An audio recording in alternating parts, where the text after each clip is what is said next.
Oh, hey. Hey, everybody. It's Pokemania time. Yeah, it is. I'm so excited. I'm out of breath. We've had quite a lot of Weedles in the system today, but they're all gone now. We hope. Yeah, we hope. Hello. You've definitely just doomed the show. No, I haven't. No, I haven't. It's fine. Hello everyone. Oh, we did that. We should try that again. Try again. Hello, everyone. Oh, never mind. Right. Hello, everybody. This is the Pokemania Show with me, Pokemaniac Rick, and you. Dragon Tamer Nate. Yes, it is. I've decided I'm going to give everybody who listens a name. All right. No, not like individually, but you know how like Star Trek fans are called Trekkies? Yeah. And things like that. I'm thinking I'm going to give our listeners a name. Okay. Our fans a name. How do you feel about Pokemaniacs? I know it's already like... Yeah. I think that's fine. So everybody who listens is called a Pokemaniac. Yeah, I agree. What if do you you're guys a Pokemaniac, let us know. And the ways to do that are... Nate. You can email us here in the studio. You can email at radio@studyvox.com. You can indeed. You can tweet us at Pokemania FM. Or at StudyVox FM as well. Or at StudyVox FM. You can hit us up on Facebook, which is facebook.com/Pokemania FM.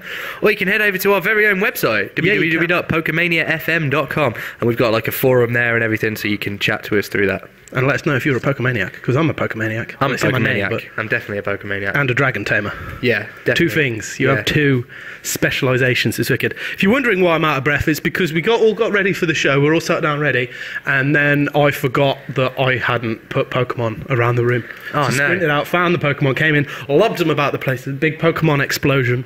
Pokemon plushie explosions. Really? The best kind. And now I'm out of breath, because I'm incredibly unfit. We've got... loads coming up on today's show. We do. Tell everybody. Especially, we've got quite a lot of fan stuff to show. You guys have been sharing so much with us. Thank you for everybody who was in the forum. The fan page on the forum is awesome. Yeah, people. Some of the stuff people are sending in. Thank you very much. Keep it going. I love reading about it. It fills my week up. It fills your week up. It does. It does. And yeah, so we've got a lot of fan sections. We've got all our regular sections. We've got my Pokemon of the week, a little bit different this week. Your Pokemon card of the week, again, a little bit different this week. We've got the quiz. We have a battle. We have Poke Essentials. We have some news. And we have me and Nate talking crazy stuff a lot. Yeah. And webcams. I'm going to do an apology right now for any coughing I might do. I'm not very well. Coughing?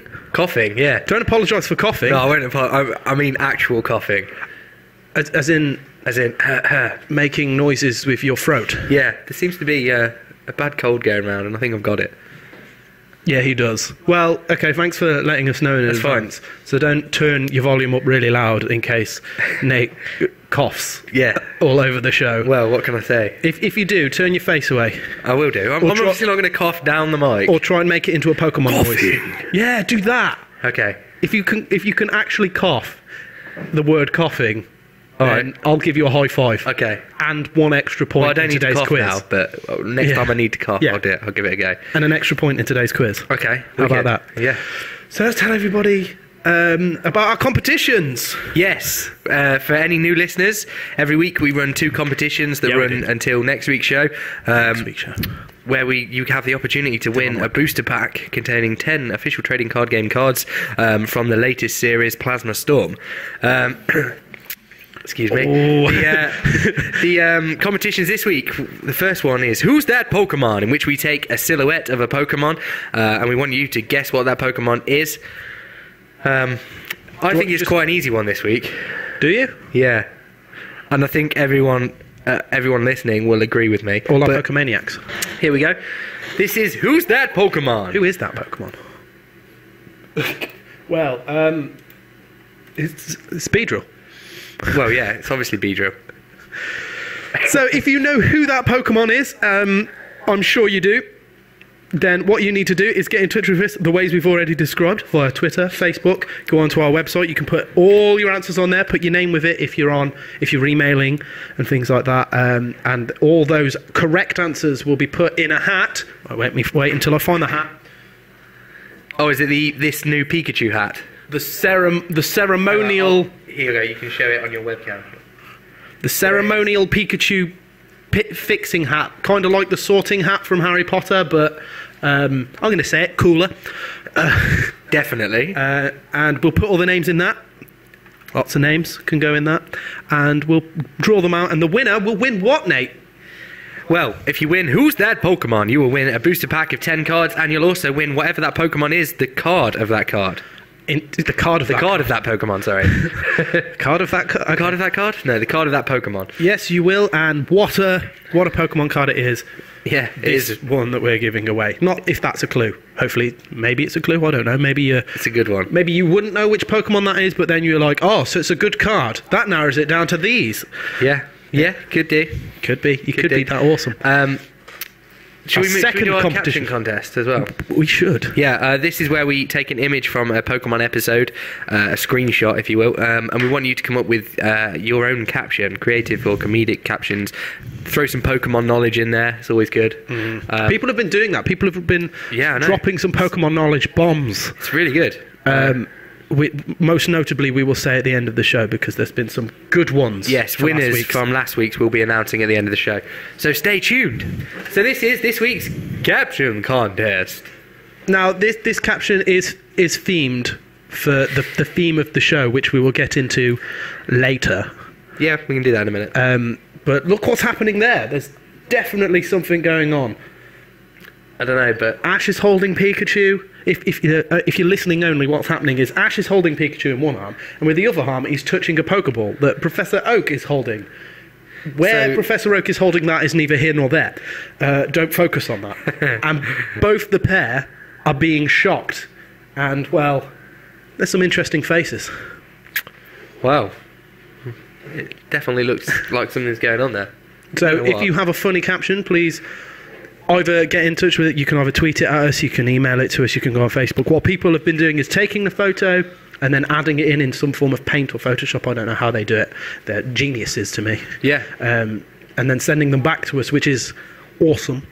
And the winner, the one we deem funniest or most Pokemon-related comedy, will win another booster pack containing 10 cards and one online redeemable code for 10 online. Yeah. But you've had bad I had an issue with that today. I wasn't happy. I put 18 codes in. 18 booster packs worth. That's 180 cards for people who can't times. I clicked 10 by claim now. Yeah. Didn't give me any booster credits. Little bug there. I wasn't happy. But when you try to redeem the codes again, it says it's already been used. Because I've obviously used them. Hopefully it's just like a lag thing. Well, in like a couple of days you'll find that you've just got 18. That's what I think. When I hover over my account history as well, it says busy. So I think it's just processing. I think it might have been a server issue. So fingers crossed, it'll be fine. Definite problems For Nate. But what we'll try to do is we'll try to figure out what that is. Either that or they just thought you've got too many cards already. We're not giving you any more. But that's important for everybody to know, just in case. Yeah. So that's happened to Nate. Absolutely. So if it's happened to you, don't feel alone. If you are redeeming lots of codes at one time, I would suggest try one, make sure it redeems, and then go for it. Just to be sure. You don't want to lose. That's good advice. Thanks. Don't sound so shocked. We're making, life easier for everybody, I like to think. I imagine it's difficult for people to take me seriously with this hat on. No, I think you look better with that hat on. Oh, thanks. It's fine. That's very kind of you. Just because I love that hat. It is a good hat. But it is the Pokemon sorting hat. Indeed. If you will. So, this week's show, the theme of this week's show, it's kind of it's not necessarily a special show, but it's definitely one to mark an anniversary, which I'm sure you all know about. I tweeted about it. I'd say every show is a special show. Thanks. Every show we do. But yes, particularly, we are, of course, talking about yesterday or depending on what time zone you're in, yesterday was the 17th anniversary of the first Pokemon games being released in Japan.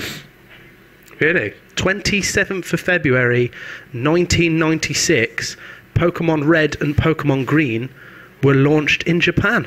Wow. Yeah. So we're focusing this week's show on the first generation. Around this idea. So, first of all, happy 17th yesterday birthday. Pokemon.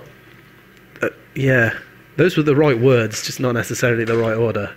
Anyway, everybody knows what I understood it. Happy birthday! Thank you for being around for 17 years. Yes. How about that? Although I'd say I've only really been into it 15 years.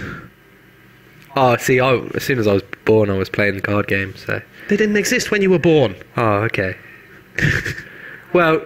Unless you're some form of No. Unless you own a Celebi and it time-travelled you back to pick up the cards and then you brought them back. That's what happened. And then you battled with somebody else who mysteriously was aware of the Pokemon concept and able to play the game. That's what happened. Is that exactly what happened? That's exactly what happened. You hit the nail on the head. Well, that is the only logical explanation. So, thanks for that, Celebi. Of course. So yeah, we are focusing this week's show around the anniversary of Pokemon Red and Green. We'll be going into that in more detail a bit later on, won't we? Indeed. And also, notable change to this week's show is we're trying something new. I know, right? I know. This week, we're trying no music. Oh, yeah. So, we'll see how well that goes. So there's no breaks. There's no something's gone wrong. Let's cut to a song. We just got to deal with it, plow on, and thank everybody for bearing with us. Yes. While we talk for 2 hours about Pokemon. What more could you want? Indeed. So, without further ado, indeed, let's crack on. Pokemania Weekly. You're listening to the Pokemania Show with Nate and Rick on STUDYVOX FM. Oh, hang on, I've seen a new button. Oh, I don't know if we can use that yet. Let's wait till Cool Trainer James is back in. You cannot put a button like that in front of me and not expect me to press it. I'm pressing it. Okay. No. That didn't work. See, that's why we didn't press it. Sorry for that white noise that you all would have just heard. It was a Pokemon cry. That's how we'll get around it. Anyways, Pokemania Weekly. What have you been up to this week regarding Pokemon Dragon Tamer Nate? I'm still cracking on with Pokemon Emerald. I'm at Fortree now. Mm-hmm. Again, I'm about to go up against, I forgot the gym leader's name, flying type Pokemon, which isn't good for me, I'm not going to lie, because I don't yet have any electric Pokemon. Rock? What do you mean rock? Do you have a rock Pokemon? I have ice. I don't have ice, no. I don't have ice or rock. Because I should have got a Geodude, but I didn't. And I really wish I had. There's some top-notch life advice. Yeah, always don't pass up the opportunity to get a Geodude. No matter what game, because it's a good rock Pokemon to start with. Yeah. I didn't. I went with I can't remember its name. Steel Rock. What? It's Steel Rock. Aggron. Yeah, but it's the evolved version. Lairon. Yeah, I can't believe I didn't. Lairon. It's because I nicknamed my Pokemon for the first time. Really? I don't ever normally nickname my Pokemon. You mean it's Aron, then Lairon, then Aggron? Yeah, I've got So it's Lairon. not quite Aggron? No. I think you have to trade to get an Aggron. No, level 43. Ooh. It's a high level for evolving. Yeah, my... It's no like Hydreigon. No. Or Dragonite. Dragonite. Yeah. Massive levels. So at the minute, I've not really got any Pokemon that are going to be super effective against this gym leader. I've got... just keep your fighting Pokemon away. Yeah, well, this is the thing. I've got a Pokemon away. Machoke, which is my highest level Pokemon, but I'm not... Yeah, Combustion. Unfortunate. And I've only got one more. You've only got 3 Pokemon? 4 Pokemon. Yeah. Machoke, Combustion, you've just said. And... Oh yeah, and Lairon. Lairon, and... Well, it's the half rock. and Lombre. All right, cool. What, grass, water? Yeah. Well, my advice to you... There we go. My advice to you, Nate, would be get yourself a good rock move on your Lairon. Yeah, I think that's what I'm going to have to do. But yeah, so aren't going to be effective against that Pokemon anyway, it. so you won't take a lot of damage. So yeah, I'm just cracking on with Emerald at the minute. I've also been trying to... I did put this on the forum earlier. I'm trying to build a deck around a steel deck, because I've never had a deck that's been primarily steel type Pokemon. So Kling Clang and Cobalion EX I've been working with, just trying to build a deck around them at the minute. Yeah, it's getting there. Isn't Genesect a steel Pokemon? No, it's in the cards it's a grass type. Oh, okay. Right. but it's not out yet anyway. Right. Learning. Be out soon. Good. Yeah. I haven't encroached on the news, have I? No, you haven't. No, Okay, don't worry. cool, Don't worry. cool. So what have you been up to this week, Rick? Plenty of stuff. For example, checking out my ROMs and whatnot. Cool things. For example, today we were trying to get an original red and blue. The original idea was for today we were going to get a Japanese red and a Japanese green, and then film them, a battle between them. Right. But then something occurred to us. Nobody speaks Japanese. No. Well, obviously, lots of people speak Japanese, but nobody here speaks Japanese. If any of our listeners speak Japanese, then awesome, but you probably would have been the only person that understood what was going on. Yeah. Unless we have Japanese listeners, of course. Yeah. Which we might do. I know we have a Japanese guy on Twitter. I've got a little bit of Japanese trailers coming up later, so... Oh, cool. Yeah. It's all about the Japanese. So we were going to do that, and then that kind of didn't go so well. So we were going to do a red and blue one, and it's very difficult to get two different red and blue ROMs and then get them to trade together and then battle them. So instead we did something else, which you'll find out later. So I have been going through ROMs. I've been going through... there's been some cool ones posted on our... Forum. Well done. Well done for the word. Some really cool ones. Some that follow... An interesting idea I found. Some that follow the storyline of the anime. Okay. Which is quite cool. Yeah. And some that follow the storyline of the manga, which is a different storyline. Right. They're quite cool. Are these official Pokemon games, or are they... No, they're like, fan-made? Yeah, hacks kind of thing of the game. Yeah. And there's some really cool ones that take Pokemon Fire Red and Leaf Green. They're not necessarily just these, there's quite a few. That take Pokemon Fire Red and Leaf Green and... switch the Pokemon up, switch your starting Pokemon up, and switch the Pokemon you can encounter in the wild up a bit. So it kind of takes the classic game and then mixes it up a little bit, and I like that. And the free starting Pokemon are Smoochum, Elekid, and Magby, but they're all generation free, so of course there's only 2 evolutions of them. Oh, okay. I know there's more evolutions of Elekid and Magby, but because it's only limited to generation 3, you cannot get the Magmortar or Electivire because it's only generation 3, and they came in generation 4, which is cool. It's just interesting to have electric and ice as your starting Pokemon to begin with. They're really cool. Other things I've been doing: EV training like mad. All right, which Pokemon? Done Keldeo. Oh yeah, Cool completely. Stuff. Yep, he's good and ready. I've now moved on to an interesting Pokemon that I thought I'd give a go, that I'm not going to give away because he may or may not be my Pokemon of the week. Not this week, but definitely in the future. Okay. So I'm not going to say that yet. And I also I thought it'd be a giggle to go for the standard Shuckle EV Train, see what happens with that. Massive defense and special defense. 230 base. That means you're going to be getting some absolutely huge defense. I know the problem with Shuckle. I'm aware that its attack is 5 and its special attack is 5 and it's really slow and it hasn't got a lot of HP. But it's, it's still funny to put out a Shuckle and be like, no one can do any damage to me. And then I can give it fun moves. Cool. To annoy people. So it's mostly just an irritating Pokemon. A troll Pokemon, if you will. So there, yeah, that's what you've been up to. Indeed. Just talking about fan-made games, I wanted to ask any of our listeners what if they've played any Pokemon fan-made games and what their favourite is. I remember a couple of months ago, actually probably last year now, we were playing Pokemon World Online, which is a fan-made game. Yep. Great one as well. Yep. And of course, last week we did Pokemon Type Wild, which is a fan-made game. Exactly. That was a Pokemon Battle of the Week, and you can see that on YouTube. You can. Because we put that on YouTube, so you can watch that if you missed it last week. And our YouTube channel is Pokemania FM, I believe, isn't it, James? Yes, it is. Yeah. Sorry, I didn't hear the question. That's right. Our YouTube channel, is it Pokemania FM? It's Pokemania FM. Yeah. You can find, there's links to it off the STUDYVOX one, so if you go on. Okay, wicked.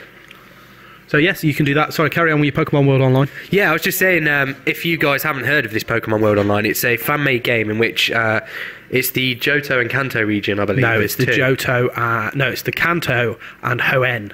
Oh, is it Hoenn? Yeah. Oh, okay. Hoenn and Kanto region. And You can pick where you start. It's basically the game. It's like Pokemon Red or whatever. Pokemon Sapphire. Yeah, and you play the game, but it's a massively online multiplayer. So you've got other people walking around. You can battle them. It's really good. Check it out. Yeah, there were a few bugs in it. I'm not going to lie, but it's bearable if you're a Pokemon fan. The problem with it is It's not a bug as such. It's more of no, connection. not issues, that. isn't it? It's their servers aren't big enough, I think, is the reason. So they have to go through. You have to register before you can play, and there's only a certain time that you can register, isn't there? And I'm not sure when that is. But the next one, if you go over to Pokemon World Online's website, they have on the homepage the next registration period. Yeah, and it's also updated on their Twitter as well. I was following that. Yeah, so that's the only problem with it. But I do recommend it. If you do get a chance to give it a go because it is fun. And, of course, you get to meet more Pokemon enthusiasts online. Say hello to them. Tell them about the show. That's what I'm about. Yeah. Shameless plug. That's fine, don't worry. Okay. So, yeah, that's pretty much what I've been up to. Awesome. Let's move on. No need for a song. No? Let's move on to the news. Yeah, so the first bit of news that I wanted to share with you guys is all this news about Meloetta. It's massive at the minute. Indeed. If you're in the UK, you can celebrate Meloetta's big entrance with a special distribution event at game stores. They're doing Meloetta's big entrance. Yeah, they're doing that between 22nd and April the 19th. March the 22nd and April the 19th. And what important thing happens on March the 22nd, everybody? It's Pokemaniac Rick's birthday. Yeah, it is. It's my 24th birthday, and to celebrate it, I'm getting me a Meloetta. If you are in the US, you can get Meloetta. It's available from GameStop stores between March the 4th and March the 24th. So only, 4 days for US listeners? No. 28th. Yeah. Yeah, 4 days. Wow. Lucky you guys. Indeed. I'm Additionally, going to hold off. I'm not going to trade one with somebody. I'm going to wait until your my own. birthday. Oh, wouldn't it be awesome if I had all the Pokemon and then on my birthday I got Meloetta and that made 649? Is that a hint? That's a plea. So without Meloetta, let's just recap. You need Mew, Deoxys, Celebi, Manaphy, Genesect, and then Meloetta. Oh, okay. Not far then. No. Oh, that'd be cool if on my birthday, I got my 24th birthday, I got the gift of 649 Pokemon. Wow. If anybody out there is wondering what to get me for my birthday, that's it. One of those Pokemon. Additionally, on March the 28th for UK, head to the Pokemon Global link for 2 cool Meloetta themed promotions. First, you get Meloetta musical. You can add it to your musical theatre repertoire in Nimbasa City. And you can also get the new Meloetta Sea Gear skin. The Sea Gear skin is only available for Pokemon Black version 2 and Pokemon White version 2. They'll be available in the US on the global link on March the 7th. Awesome stuff. Again, like as always with Pokemon, the promotions only run for a limited time, so don't miss your chance to get Meloetta. I will not. I know you won't.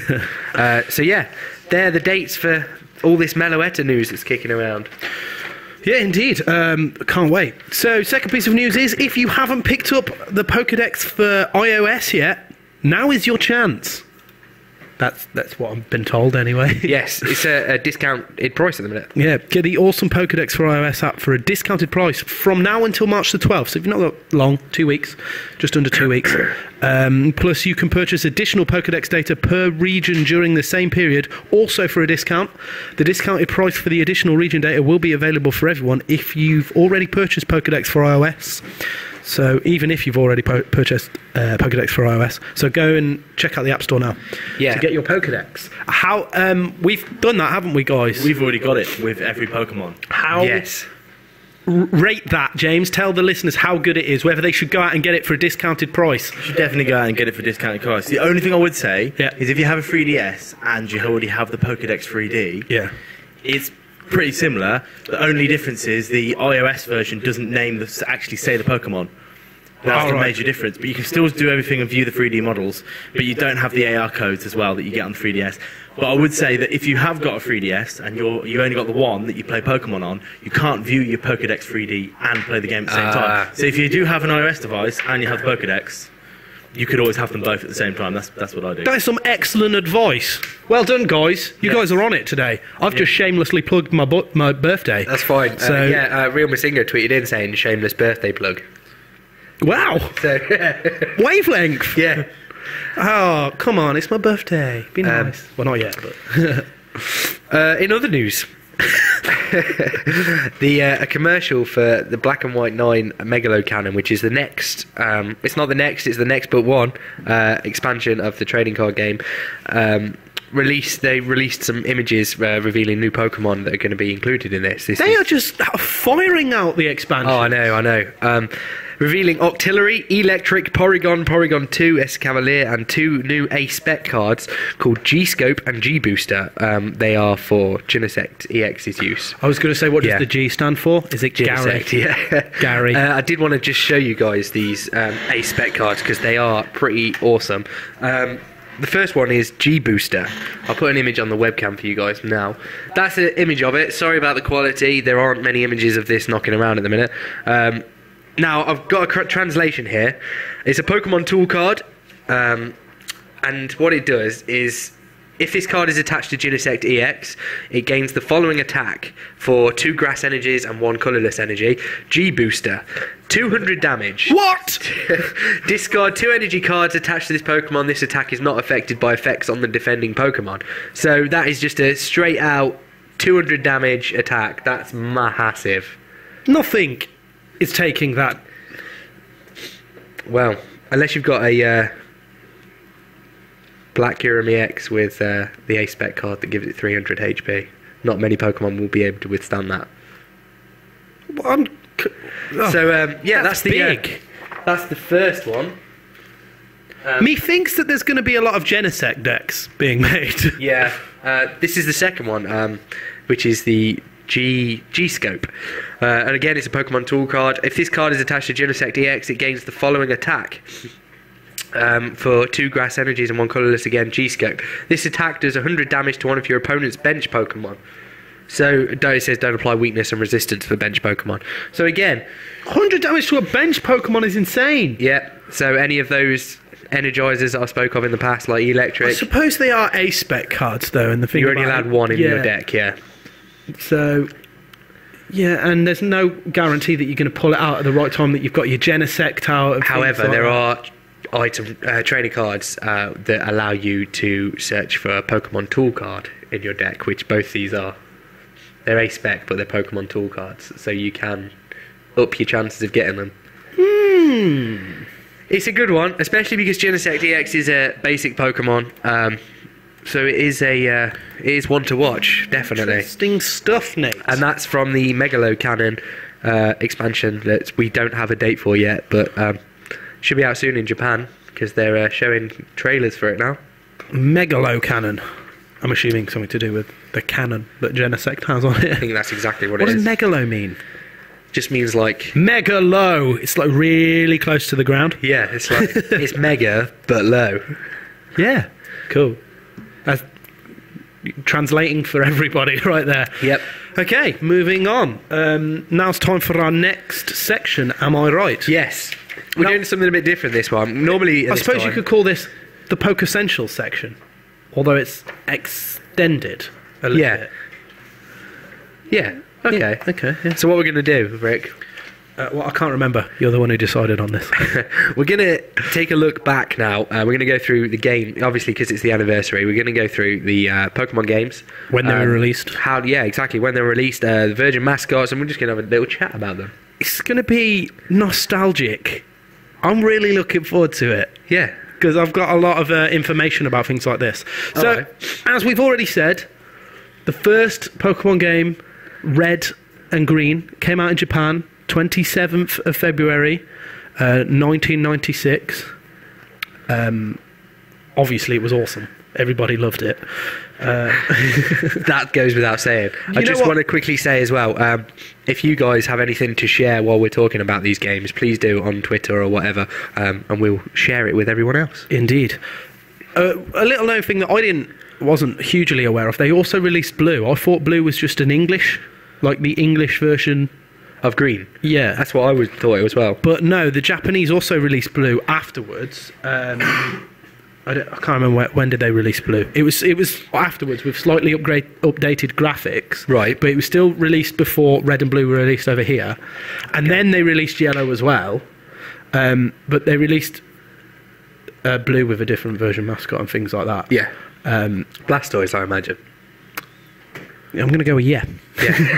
No, actually, I think it was Vulpix. Really? Weirdly. And that wasn't for red? I don't know, I might be making this up, but I seem to remember... no, Vulpix... red was Charmander. Oh, okay. Oh, no, actually, I don't know what they were on the boxes, but when I see the images online, it says the Japanese name, then it says Pocket Monsters, then it says blue version, then it's a picture of the trainer, next to it a Vulpix. Interesting. But I might be just completely making that up. Nate, can I just check? No, it was definitely Blastoise. The caption contest and things onto Facebook yet? I haven't, but they will be shortly. Because you will do that. Yeah. If someone can give me the images, that'd be amazing. I'll do that right now. So indeed, we've the Japanese version. So I didn't realise that blue was originally released. released. You don't have songs. Don't make things more complicated. So they were the blue version was also originally released in Japan. I did not know that. Interesting new things. So they were released in Japan first, but the release date in the USA and Australia was 1998. I believe the 1st of September 1998. See, I knew that off the top of my head. Good work. I'm well good at that. And then later in Europe and things like that. 1999. I believe, am I right in thinking, Nate, that you have something to show us? Oh, yeah, I do actually. On this front. It's a good job you said that. Because you forgot, didn't you? What Nate's actually managed to go and do, what we did today, is we thought we'd go out and try and find the original trailers for these games. Yeah, now this is the US original, the original US trailer for Pokemon. It's a bit weird. Red and blue. Well, it was 90s, late 90s. It was, you know... but yeah, I can give this a go and play it right now for you. Yeah, please do. This is really funny, actually. Yeah, Blast from the past. Again, if anybody remembers seeing this trailer, then you'll know how weird it is. But go on, give it a go. Hey, little buddy, want to ride? Sure. Yeah, whatever.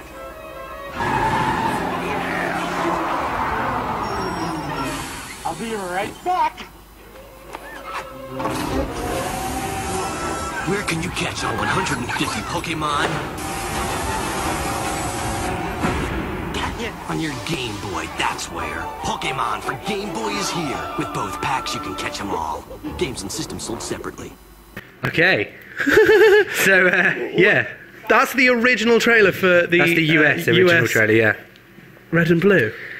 Yeah, How so weird obviously, is that? obviously that coach driver obviously wants to catch all 150 and he wants to crush them to do that. Or, quick, shameless shout out, 152 if you count Missing No. Oh, right, yeah, Missing No, yeah. Fair enough. Yeah. But yeah, strange trailer. It was really weird. Like, I don't remember seeing that trailer, I must admit. why are these Pokemon on a bus to begin with? I do remember that. Yeah, I would have I remembered remember that. Yeah. Where were they going on this bus? Well, nowhere. He was just trying to capture them. Well, yeah, obviously. That trailer is what brought that joke on. Remember the one about your Pokemon? Oh, Do you remember? That makes sense now. Where it comes from? You know it. You say it, because I can't remember it completely. How'd you get Pikachu on a bus? Your Pokemon. Oh, Pokemon. Okay. That's why it's on a bus. Right. Cool. Oh, So, learning thing. Virgin mascots? Version mascots. Yeah, that's what I said. I thought you said something else. No, I said version mascots. Okay, right.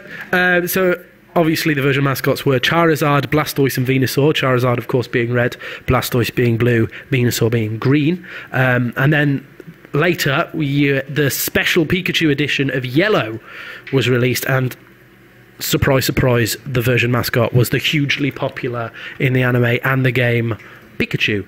There he is. There he is. Still one of the best things I've ever seen in my life.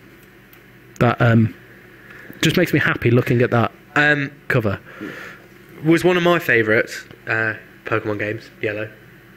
I think it probably is my favourite, to be honest. Yellow. Yeah. There's a lot of hype about them remaking it. Hopefully, they want it to be remade. I don't think they're going to remake it. I wish they did. They should. Well, in a way, I wish they did. Because I think bringing it to the 3DS would be something amazing. Oh, yeah, especially with the new gameplay. Let's think logically about this. They've remade Red and Blue. Yeah. They've remade Heart Gold and Soul Silver. Yeah. The next one has to be Yellow, surely.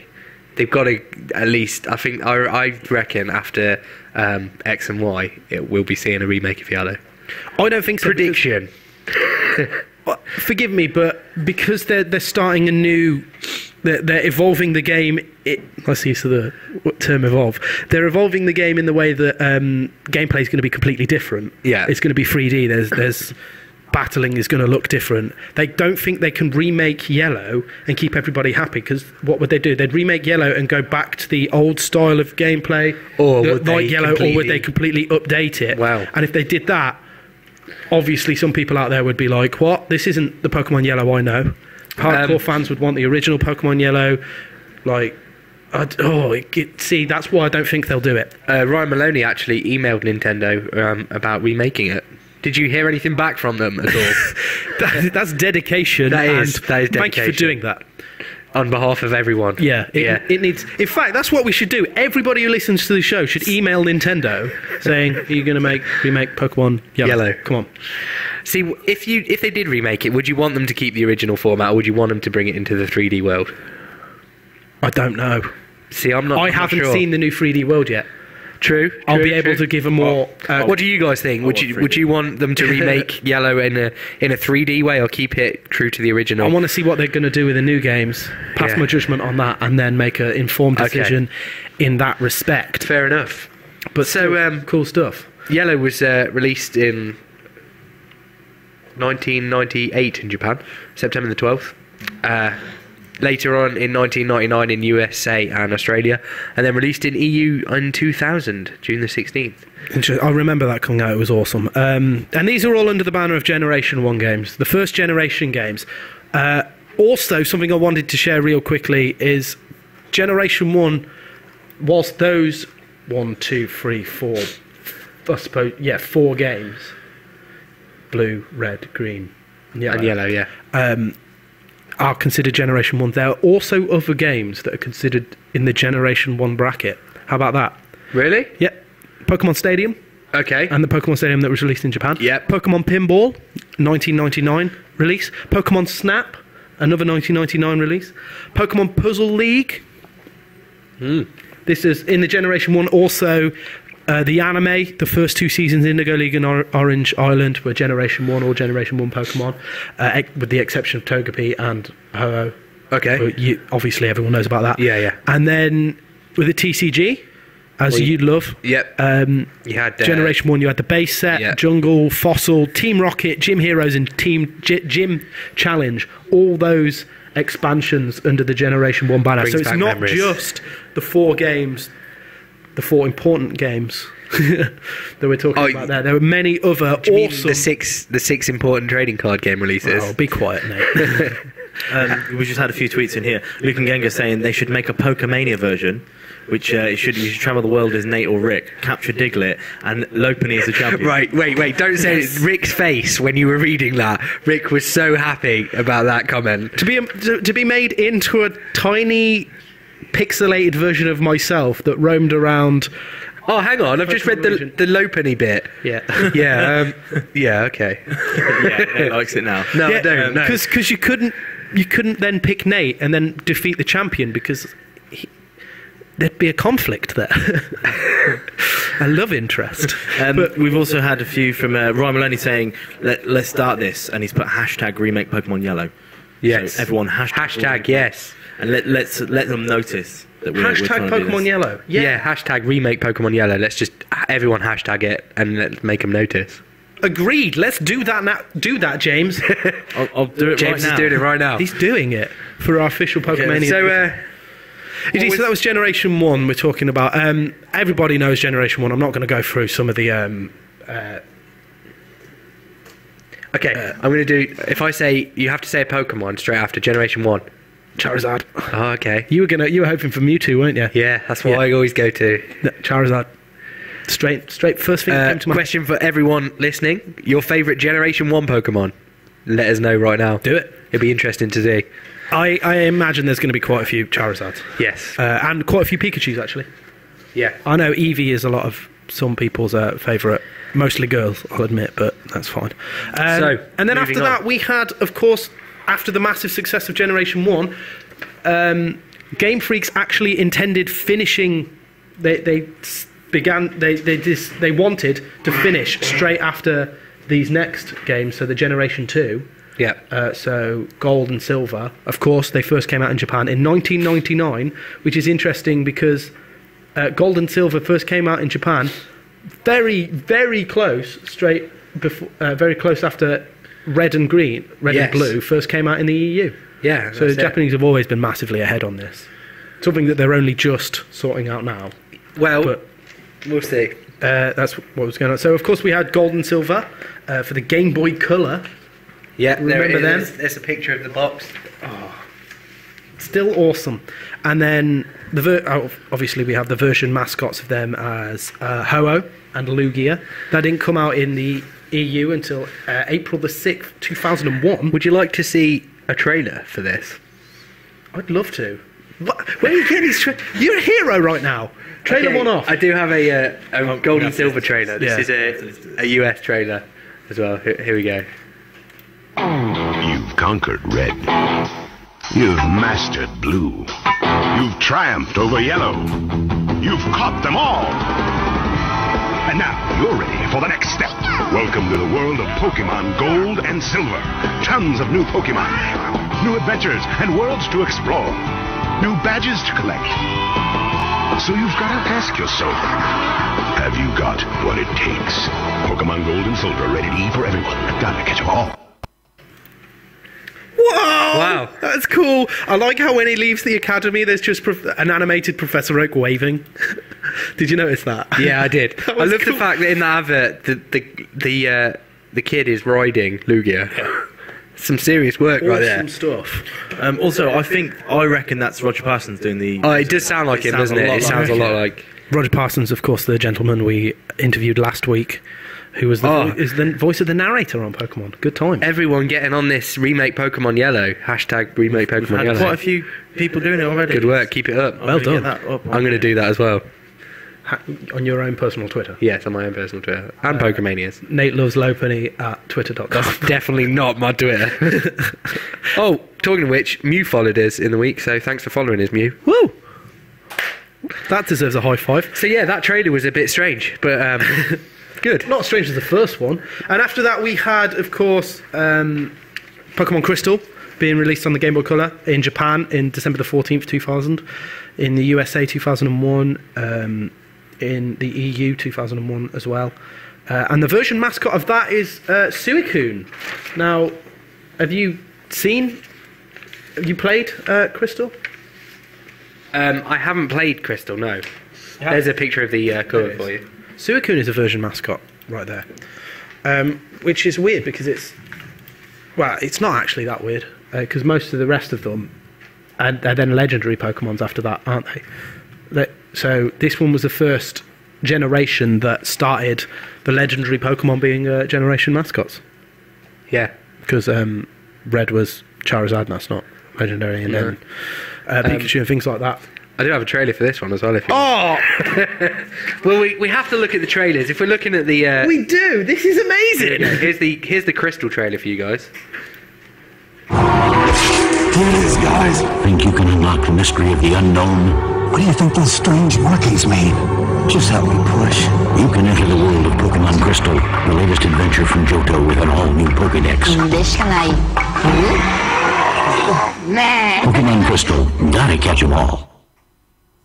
So there's the Crystal one. That advert was probably the weirdest. Well, it's all about unknown, isn't it? Yeah, true. So that's the theme they were going for on that. Sorry about the sound quality for that. It's an old video.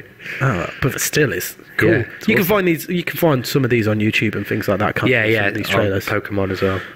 On Pokemon, the website, on Pokemon TV, they have the trailers for the newer ones, not the old ones. Right. So there we go. And that was Generation 2 games. Little known fact is that they actually planned to stop after the Generation 2 games, but because of the huge success, they thought they'd carry on. Hank, God, they did. Yes, thank you. That would have been awkward. A few changes. Of course, they added a new 100 Pokemon. No, they added 101 Pokemon, didn't they? With Celebi. Yes. Yep. Another thing is they added 86 new moves. That would bring the total to 251 moves, the same amount of Pokemon. Okay. And then they added 2 new types, Dark and Steel, obviously everybody remembers that, to balance out, because in Generation 1, Psychic was pretty powerful. Yeah, all the time. So they added Dark to take that down, and Fighting type to make Fighting type more usable, because before that, Fighting types weren't that important. No, not really. But now with the influx of Dark, Fighting being, and the same with Bug as well, to make that more used. They added genders. There was a new region, obviously the Johto region. All the gyms and the Elite Four changed. They added more boxes in the Pokemon storage system. I believe some new types of Pokeball were added. Right. Like the level ball and things like that. Correct me if I'm wrong. Yeah. But wasn't this the first... Didn't they add shiny versions of Pokemon? Well done, Nate. Yeah, shiny Pokemon. I thought it was that added one. with this because obviously everyone remembers the famous Red Gyarados. Yes. In the Lake of Rage, just north of Mahogany Town. Just quickly, I had a tweet from Ryan Maloney saying, Nate, can you post those trailers on the fan section of the forum? I will do after the show. Yes, we will. Good plug of the fan section of the forum. Yes, well done. PokemaniaFM.com. Well done. Yes, and they added baby Pokemon, pre-evolutions, like Pichu, Clefairy, things like that. Friendship was introduced. Pokemon can now hold items in this generation. The Pokemon virus is introduced that boosts stats and the Pokerus, things like that. Oh, Pokerus, was that when it was introduced? Yeah. Ah. And, of course, an extra... breeding was introduced in this generation. This one was massive. It changed the game quite interestingly. It was the one with a clock. First one with a clock that gave you day and night. Yeah. I've just got a few tweets here I just want to read out. Scrimmy's saying he's got a Pokefax account, which is at Oaks Lab. So I've retweeted him, so everyone should follow that and check that out. And he's saying maybe we could have a look and read a couple of facts on the show, which I think we can definitely. Is that do at Pokefax? That's that's at Oaks Lab, and that's Scrimmy. And Scrimmy won our competition on one of our first few shows, where it was win a level 100 EV trained Tyranitar. Yes. Which I think we need to arrange being sent over to him at some point today or. Yes. But yeah, so good shout. Wicked. Yeah. So follow it. Indeed. Some other changes that happened, alterations from the Generation 1, was some moves changed types. Steel was added as a secondary type for some of the Generation 1 Pokemon, notably Magneton and Magnemite. The stat system changed because originally, in the first generation, I bet you didn't know this, there's only 5 stats. HP, attack, defense, special, and speed. And special came under both the special attack and special defense. So they added the special defense stat. The bag evolved, so it was no longer just a 20-item bag. You could put more things in it. Yep. Key items, opponent trainers were given individual names. Huge upgrades. The XP all is upgraded to the XP share and made a held item. And there was the poker gear and things like that. Massive amounts of upgrades. So that was Generation 2. Wicked. And then we move on to... Generation 3. Indeed. The games of Generation 3. Ruby and Sapphire was released in Japan in November the 21st, 2002. This seems like absolutely no time away at all that I remember these games being released. No. But 2002 was 10 years ago. 11 years ago. Not November, so 10 and a bit years ago. It's mad, isn't it? I know how much you love trailers. I love trailers, Nate. This is the Ruby and Sapphire trailer. You've gone to town on this. You've gone to absolute trailer town. Here we go.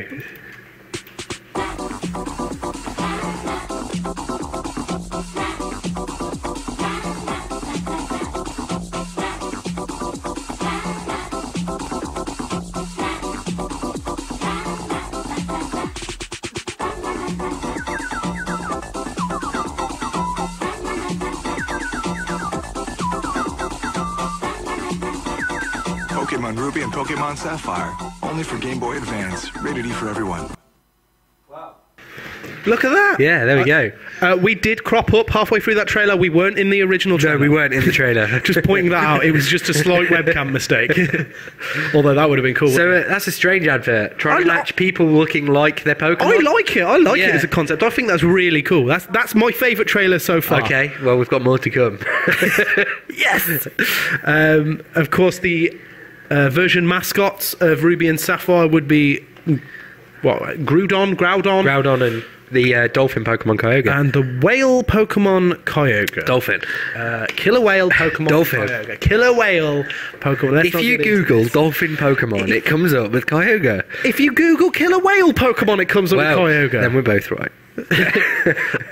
I'll live with that. And this is a third generation. And, notably, after that we had Pokemon Emerald. Which Nate has been playing recently with Rayquaza as the version. Close call between Yellow and Emerald for me, because I love Emerald because it was the game you were able to get Jirachi, Deoxys, and Mew on. Yeah.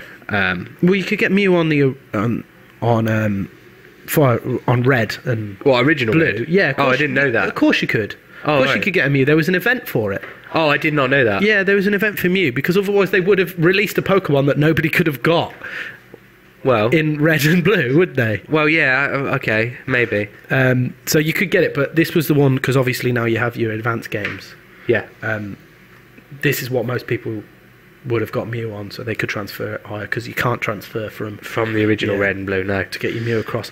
But so there we are, and Pokemon Emerald was released in Japan on September the 16th, 2004, in USA 2005, May the 1st, in EU October the 21st, 2005. But also under the Generation 3 banner came two remakes of course, Red and Blue. Yes. Which then became known as Fire Red and Leaf Green.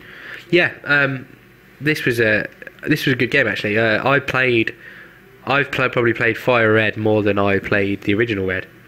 That's because you're weird. No, because I thought it was a good remake. I really did. It is, yeah. It's a very good remake, and it's very helpful because it means that you can get all the Pokemon and trade them across. Yeah. As we said, onto your advanced, onto then the DS. Obviously, they didn't know that at the time, but and Generation 3, some changes that have happened. There's another 135 new Pokemon, bringing the total to 386. 2 new forms of Unknown were introduced, question mark and exclamation mark.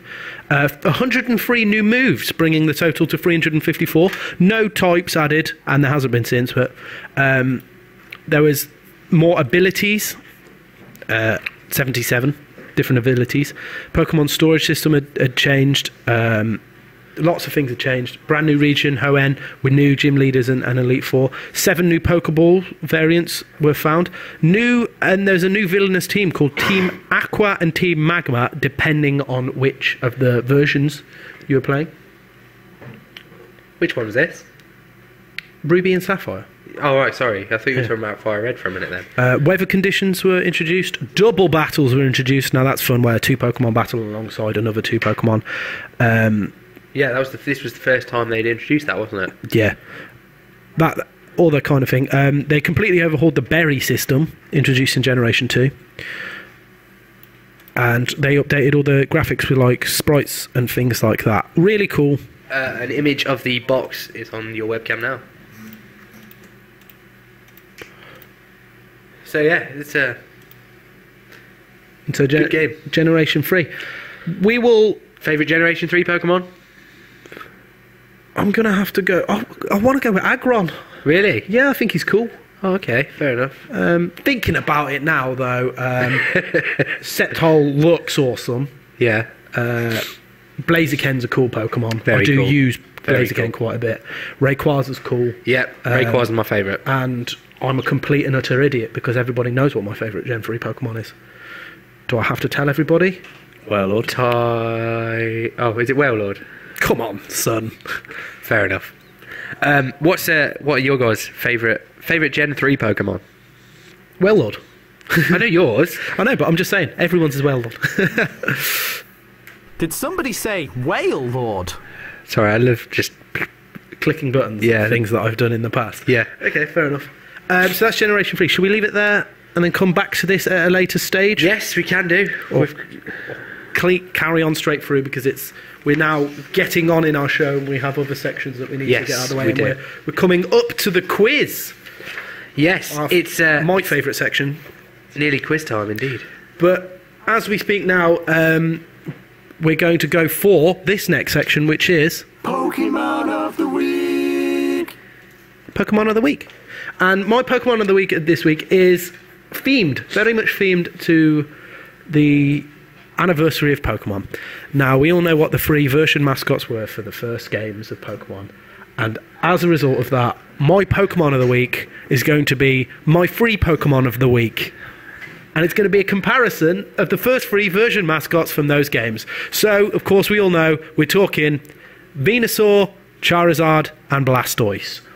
Awesome Pokemon. I imagine these Pokemon will be up there in people's list of top Pokemon. Now, I have done Charizard as my Pokemon of the Week before, but this was a long time ago when we originally started the show. Yes. I think Charizard was like the second episode, wasn't it? I think Charizard was my first Pokemon of the Week ever.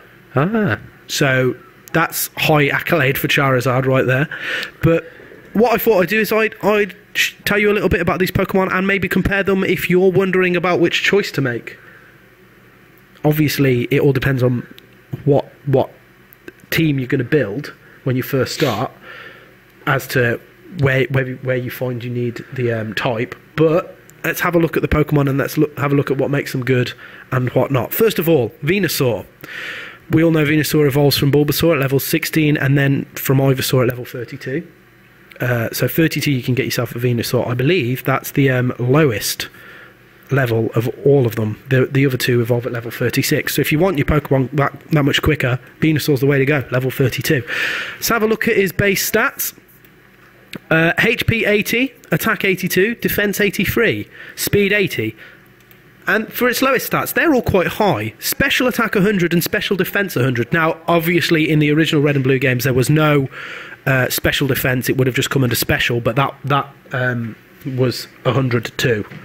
So, Venusaur there with an interesting special attack and special defense. And being a grass Pokemon, what with it having moves like Razor Leaf and all...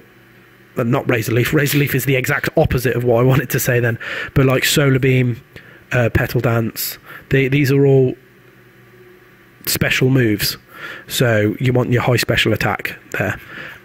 So EV training this Pokemon, special attack and special defense would be the way forward, and he'd be quite a good Pokemon. Grass Pokemon as well, grass poison, which is interesting. Well, and abilities wise, we've got its number one ability is Overgrow, which means when HP is below 1/3, grass's power increase to 1.5 times. So if you're low on your health, your grass power is increased, and obviously you get your same type attack bonus. So that's quite good. Hidden ability Chlorophyll. When sunny, the Pokemon's speed doubles. Interesting, but that only really helps when weather climates were introduced in Generation 3. Okay.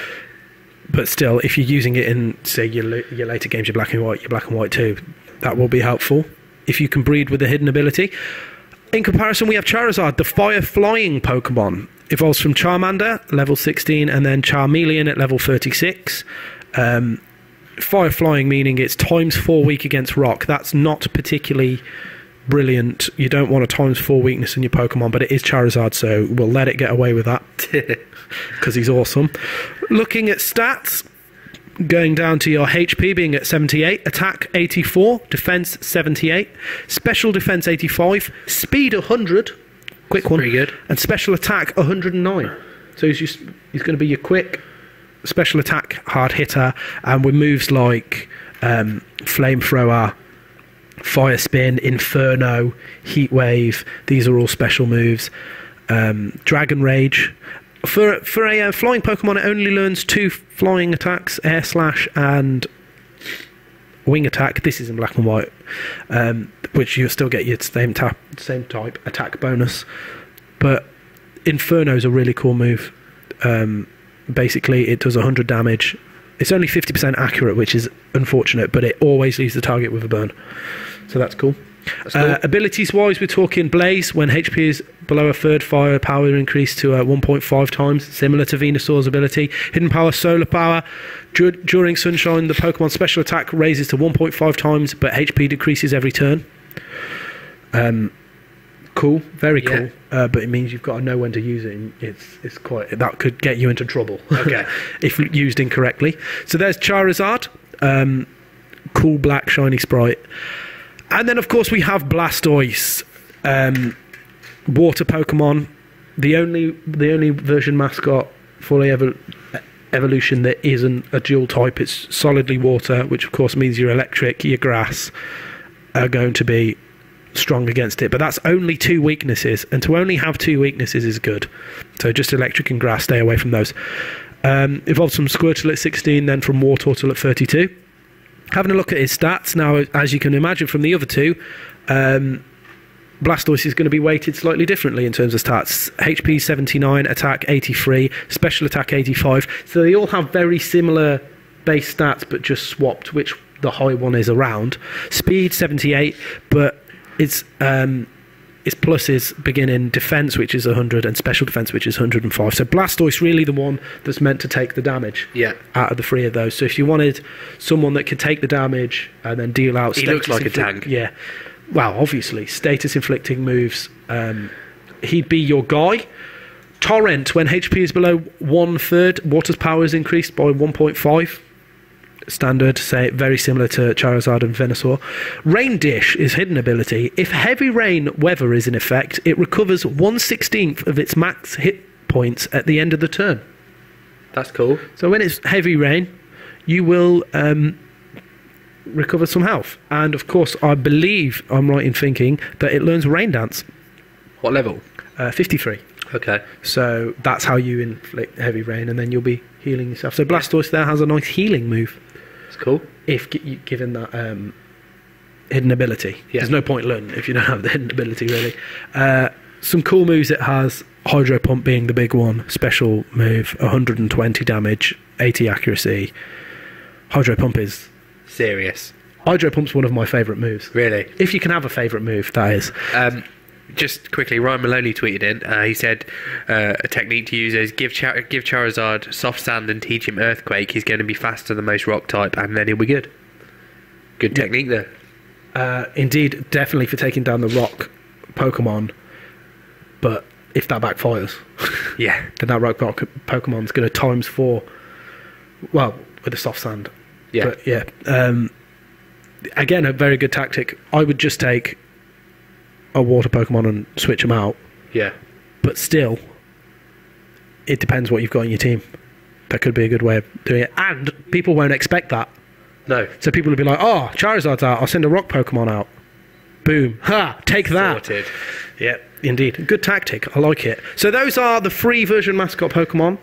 Any looking at it myself, I already in my team have a lot of high special attack, high speed Pokemon. Okay. So maybe Charizard isn't perhaps the way to go for me. I know it pains me to say that. Did anyone else hear that? Rick just said he wouldn't take Charizard. No, I didn't say I wouldn't take Charizard. I said maybe tactically it's not the best move for me to make. I'm still going to take him because he's awesome. Thinking about it, looking at it, maybe Blastoise. Yeah, but Venusaur does learn the moves like Mega Drain and Giga Drain and can get health. That's always quite interesting to use. I think I'd probably go with Blastoise though, to be fair. Yeah. But that's just me. Obviously there are merits to them all, or otherwise they wouldn't put them as your free starting Pokemon.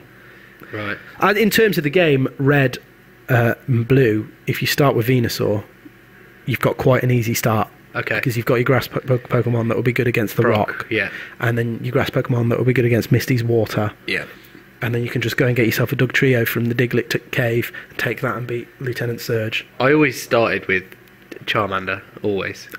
I kind of did as well. Yeah, always. I didn't ever bother with anything else. Right, indeed. So now it's time to move on to our next section. Yes. We're going to have to... Well, our next section is... we're going to do the battle now. The battle Are we? video. Yeah, because I'm going to go and get hold of James and Emma. to come and join us for the quiz? I don't believe Emma will be doing it, but James is definitely going to So we're take gonna do part the in the battle quiz. now. And you guys at home are going to take part in the quiz. That'll be coming up shortly. But in the meantime, let's crack on with the battle video. Can I make a suggestion? You can. This is just cropped into the top of my head. As we're not doing songs, I need time to mark. The quiz. Yeah, let's do the quiz. Okay. If you're here, let's do the quiz now. Why don't we do the battle after the quiz so I can mark?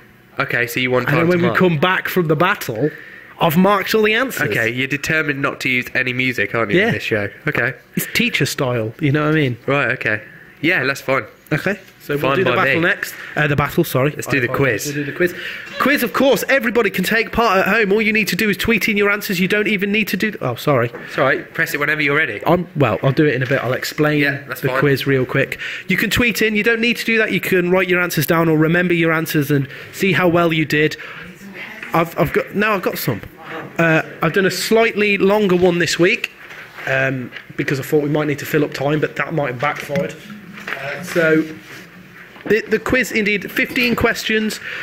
So a lot of them have been tailored around the first generation Pokemon Red and Blue. So interesting. Let's see how your knowledge of these nostalgic games are. Some fun questions here. I'm really looking forward to it. Taking part, we do have Dragon Tamer Nate, who's... Yes. You can see on the webcam. We also have Cool Trainer James. Oh, hey. And what have we gone... I ask you this every week. What is your name? I think we decided last week it's Lass Emma. That's what my name is in the forum now. So. Oh, okay, so it's Lass Emma. Cool. And of course, all my Pokemaniacs who are listening in at home, let us know how you do normally. The guys at home slam you guys in the studio here. So. Especially Nate. Yeah. Hey, Nate. Yeah, all right. Nate came second last week, actually, because we had the tie, didn't we? So I had an added time question, which Emma won. But anyway, let's kick off with the show, although Nate's farting around. I will be with you very... Oh, it's fine. Yeah? You ready? Come on, Nate. I'm nearly ready. Oh, I'm going to start, and you remember the questions, okay? So, question number 1, everybody. Now, I like to do this. This is my new favourite question. Well done. This is my new favourite question. It's to find a foreign name and ask you which Pokemon it is. So, now this one's a bit topical. Smogon is the German name for which Pokemon? Can you repeat that name? Smogon. Smogonga. Smogon. Smogon. S-M-O-G-O-N is the German name for which Pokemon? Now, there are websites and forums out there with this name. I've noticed that. So, I don't know and understand it. But. So, yeah, well, it's a reference to that. No, this Pokemon, its German name. Think about what... think about the theme. Obviously, with the new... With the anniversary of Pokemon being released, it will be a certain generation. So think about that. There's the clue. James is just telling Emma. You can't help people. Okay, so question number 1. Smogon is the German name for which Pokemon? Question number 2. Which Pokemon, according to its Pokédex description, was close to extinction before a law was made protecting them in the Safari Zone? How about that? Oh. It's a nice question, isn't it? It's nice to know that there was some form of Pokemon court that took charge of this Pokemon. Made sure it wasn't extinct. I know of one Pokemon that was stopped from that, but I don't know if that's the one you're talking of. Question number 3. In the Generation 1 games, what building has this description on, the signpost outside of it? Yeah. It says the building's name, and then it says a playground for grown-ups. Now, if you get the building name right, what building it is in the game, I'll give you 1 point. But if you get the exact correct name, I'll give you a bonus point. And this is Gen 1 games? Yes, Generation 1. Say it again? A playground for grown-ups. I think I know what it is. Yeah. You have to say the location of it as well? No, just have to say that... Put down what you think. If you get... I'll understand what you mean. a playground for grown-ups. Interesting. Question number 4. In Generation 1, how many Pokemon could you store in your computer? Interesting, isn't it? So how many boxes were there, and how many Pokemon could you store in those boxes? I'll be surprised if you get this right. Question number 5. Which, according to the index of Pokemon, each Pokemon has, I think it's called an index number. You know how it has its Pokedex number, 1 being Bulbasaur? Each Pokemon has an index number. Now, number 1 is Rhydon, and that is because it was the first Pokemon to be created, and they are all listed in the order that they've been created, in numerical order. Which was the last Pokemon to be created? I'll be so impressed if you get this. There's no chance I'm going to get it. According to this. Bearing in mind, there's not 151, there's about 190, because Missing No is in there several times. 49 forms of Missing No. Something like that. I'm not sure on the exact number. I know someone who will know. Yeah, I know someone who will know as well. And there may be a question tailored for him later, but I won't give it away. Oh, no. So question number 5, which was the last Pokemon in Generation 1 to be created? Question number 6, which is the only original HM which is now no longer a HM? And that changed in Generation 4. So the 5 original HMs, which one after Generation 4 is no longer a HM? Interesting, right? How's everybody at home doing? Going well? Question number 7. In Red and Blue, when you defeat the Super Nerd, you get a fossil. The Dome Fossil or the Helix Fossil. In Pokemon Yellow, it's not the Super Nerd that you have to battle. Who is it? Think about this. Once I tell you the answer is very obvious. Yeah. You know how you defeat him, he says, okay, we'll share them. You take one, I'll take another one. Yeah. That guy's the Super Nerd in Red and Blue. In Pokemon Yellow, it's someone else. Or should I say... Got it. Because of what you just some other people else. Because of that, I've got it. Question number 8, and this one... Well, no, I'm not going to say anything. Pokemon 000 is referred to by Nintendo as which Pokemon? Nintendo referred to this Pokemon as Pokemon 000. What is that Pokemon? Question number 9. Which Pokemon was originally going to be called Ness? But then they changed their name. The English version. Ness. And I'll tell you why later. And you'll kick yourself why. So question number 9. Which Pokemon was originally going to be called in English Ness? Question number 10. What is the symbol that appears on Kadabra's forehead? Now this is interesting because in the original Red and Blue games it didn't have a symbol on its forehead.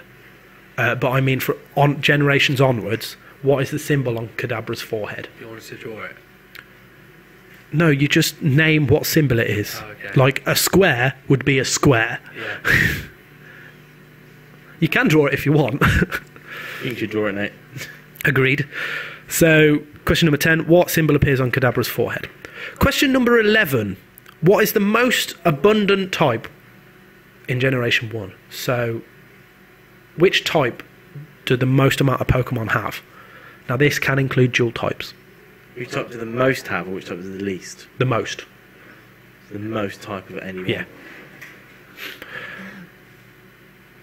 So question number 11, what is the most abundant type in Generation 1? Question number 12, how many types of Pokeball were there in Generation 1? So think about it, obviously you have your Pokeball, and you have some other types of Pokeball. What was that question, sorry? Paying attention, Nate, come on. I was answering question 8. How many types of Pokeball were introduced in Generation 1? Oh, okay. This one's a bit funny. Question number 13. What is the name of the city whose notable buildings contain the Pokemon Mansion, the Pokemon Lab, and its Japanese name is, forgive my pronunciation, but it's Gurenjima. So what is that in Generation 1? What town is it? Town or city? What is the name of the city or town whose notable buildings contain the Pokemon Mansion, the Pokemon Lab, and its Japanese name is Gurinjima. Now, the Pokemon Mansion, if you remember, you go in, this might give it away, slightly burned down, and it has all where you can go and read the journals for the creation of Mew. And the Pokemon Lab is where you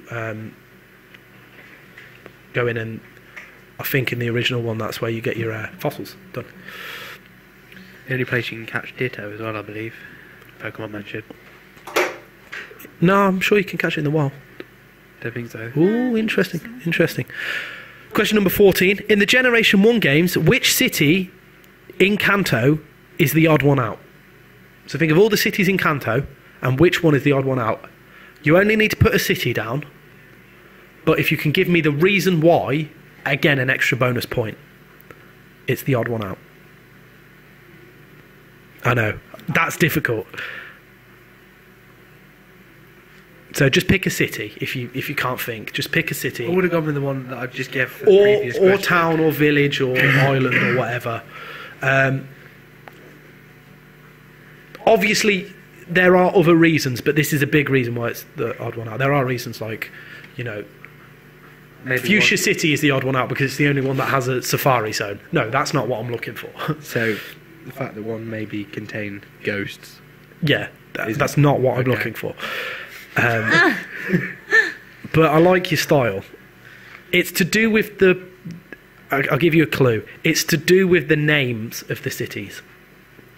So question number 15 and the last question. Which area in Kanto is based on Pokemon creator Satoshi Tajiri's hometown of Machida? So which Kanto, which area, which town, which city, which whatever, is based on Satoshi Tajiri, the creator of Pokemon, his hometown of Machida, Is this Tokyo. question 14? 15. 15, oh. Is that it? Yep. So that's all the questions we have. 15 questions. Let us know how you do. I know this one was a bit tough, but we'll see. I'll be interested to see how we get on. It's turbo tough. See how everyone gets on and what the answers are. I'm going to mark them now. Nate, what are we doing? Are we sorting? We're gonna battle. We're going to play the battle from this week's. Yeah, I've lost my chair, but we're going to battle. So when we get back from the battle, Rick's going to announce all the answers, all right? But enjoy the battle while we're showing. This is a Pokemon Stadium battle with only Generation 1 Pokemon. Here we go. Thank you.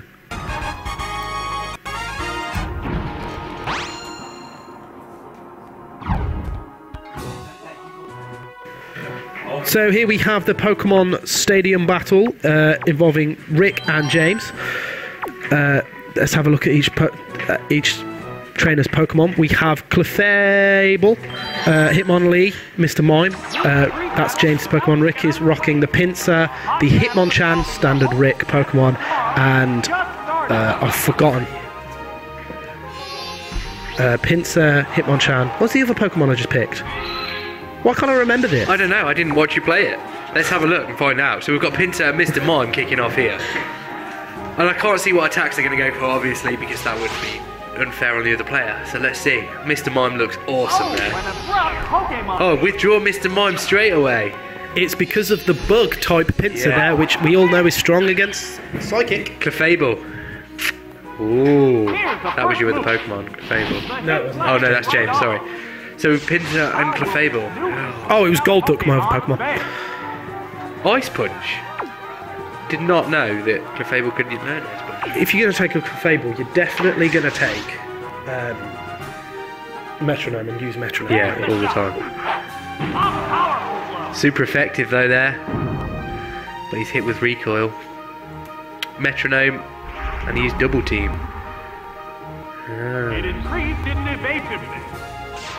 Metronome is a random attack, isn't it? Of any attack. Yeah, it just picks a random attack from any attack.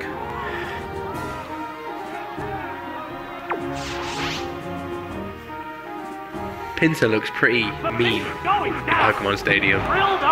Used it again, super effective. Clefable is down already. Pinsir is hit with Recall, but still got quite a lot of health left. 203. Let's see what James is going to bring out next. I think he's going to go with Hitmonlee. What will be next? Oh, yeah, Hitmonlee. Now let's see what Rick's going to do. Is he going to carry on battling, or is he going to withdraw? Oh, it looks like he's going to withdraw for Golduck, maybe. Sidekick against fighting, as always. Here comes the Pokemon Switch.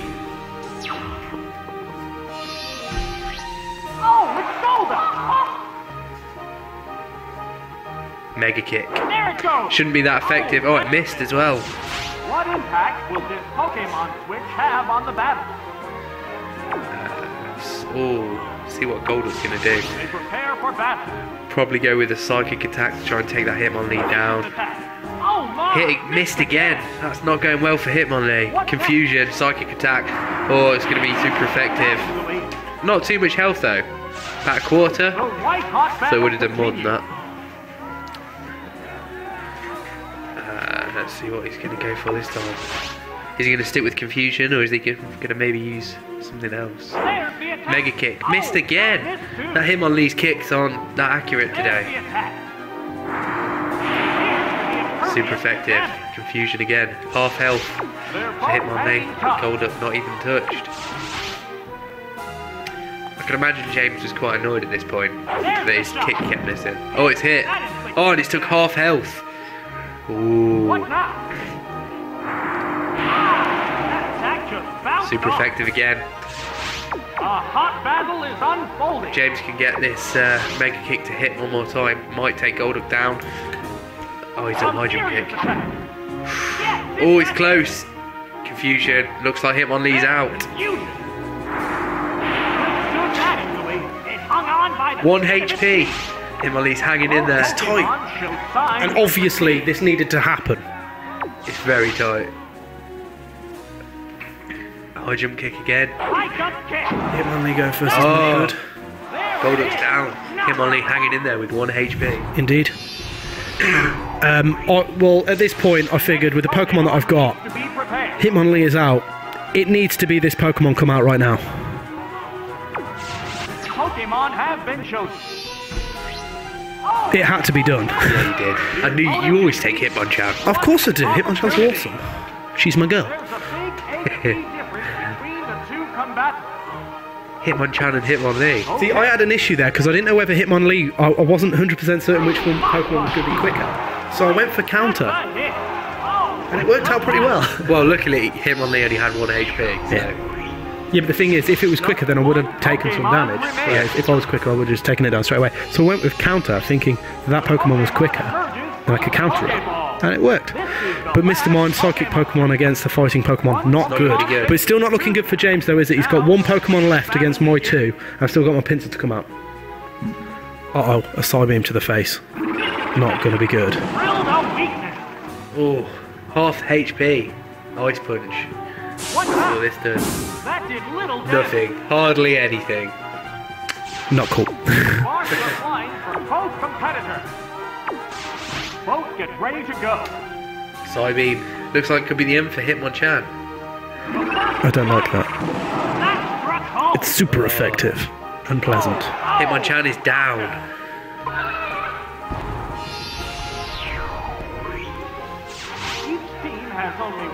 So it's Pinsir versus Mr. Mime. Pinsir, of course, being the bug Pokemon. Bug is good against Psychic. So who knows what might happen. To reveal its Pokemon. It's down to the last Pokemon now. Neither combatant is showing signs of fatigue. Of course, we were only doing 3v3, so it's difficult stuff. Yes, it's a hit. And that's a lot of damage there. That's a lot of damage. For a bug type, it shouldn't take that much psychic damage. And for a move like Fury Cutter, which is supposedly super effective, it hasn't done a lot of damage. That's unfortunate. I could do with a lot more damage coming James's way there. It increased its defense. It's tight. It is very tight, but I genuinely don't know who's going to win. Mr. Mime is Hanging tough. on it. Okay. What's this? Hit! That was good. Pimps are hanging in there with 7 HP compared to Mr. Mime with 117 HP. Oh, it's not looking good for you, Rick. Unfortunately not, no. But you never know what might happen.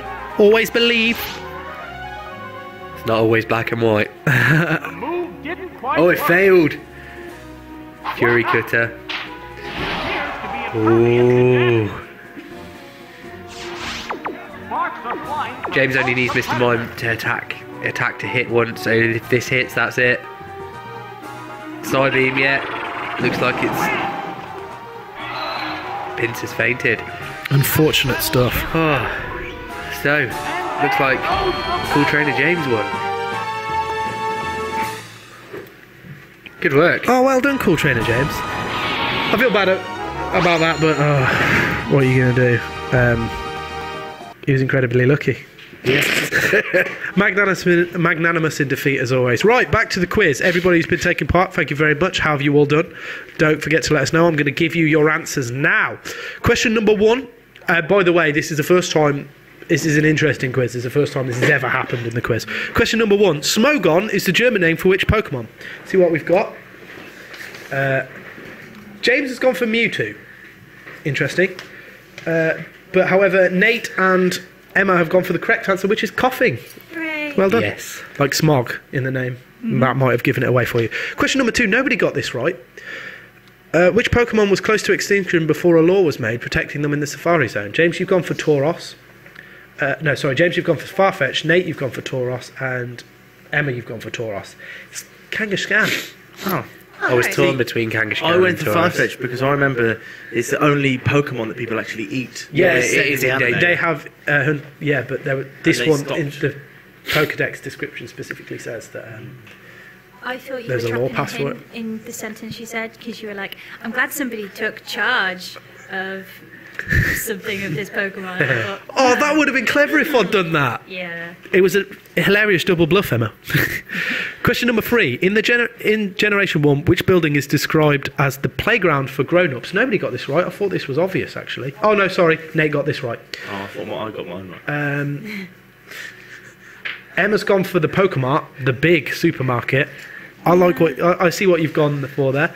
James has gone for the bike shop. Yes, I did. I like it. Yes. Unfortunately not correct.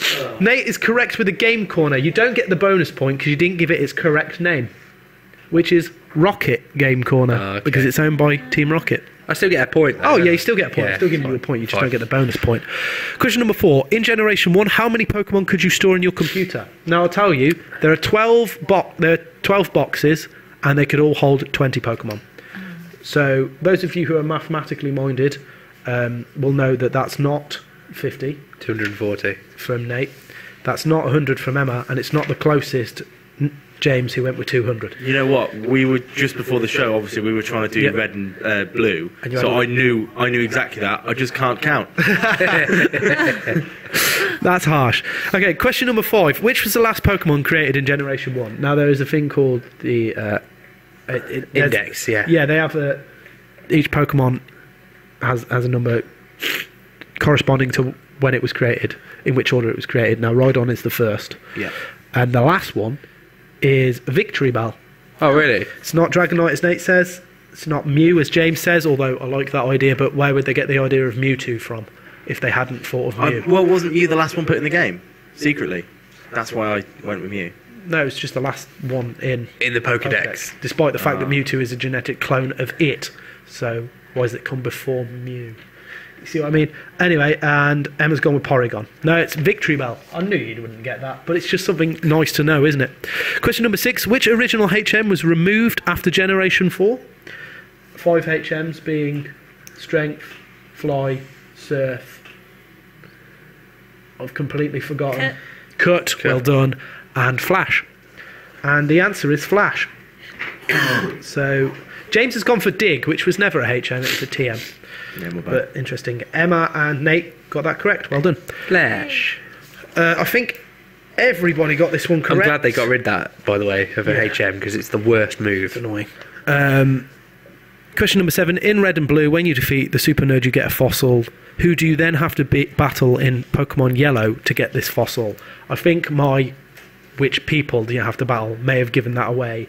I'm going to give it, although the only person who got it truly correct was James. Emma's gone for Team Rocket. Nate's gone for Team Rocket. James correctly has gone for Team Rocket, Jesse and James.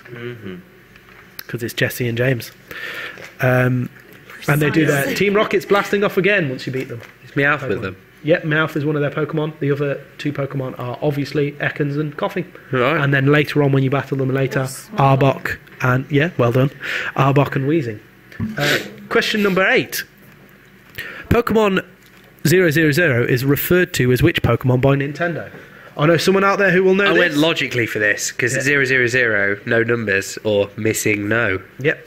And that was got by everybody except for Emma. Is missing no. I know somebody who would get that. I imagine someone would get that anyway. Question number 9. Which Pokemon was originally going to be called Ness? Well done, guys. Well, I say well done, guys. What I mean is well done, James and Emma. Nate, you went with Mew. I had no clue. Okay. James and Emma have gone with the correct answer, Lapras. Do you know why? Because it was modelled on the Loch Ness Monster, and they were originally going to call it right, Ness. okay.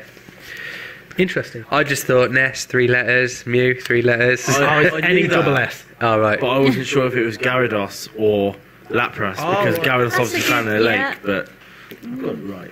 Well done. Question number 10. What symbol appears on Kadabra's forehead?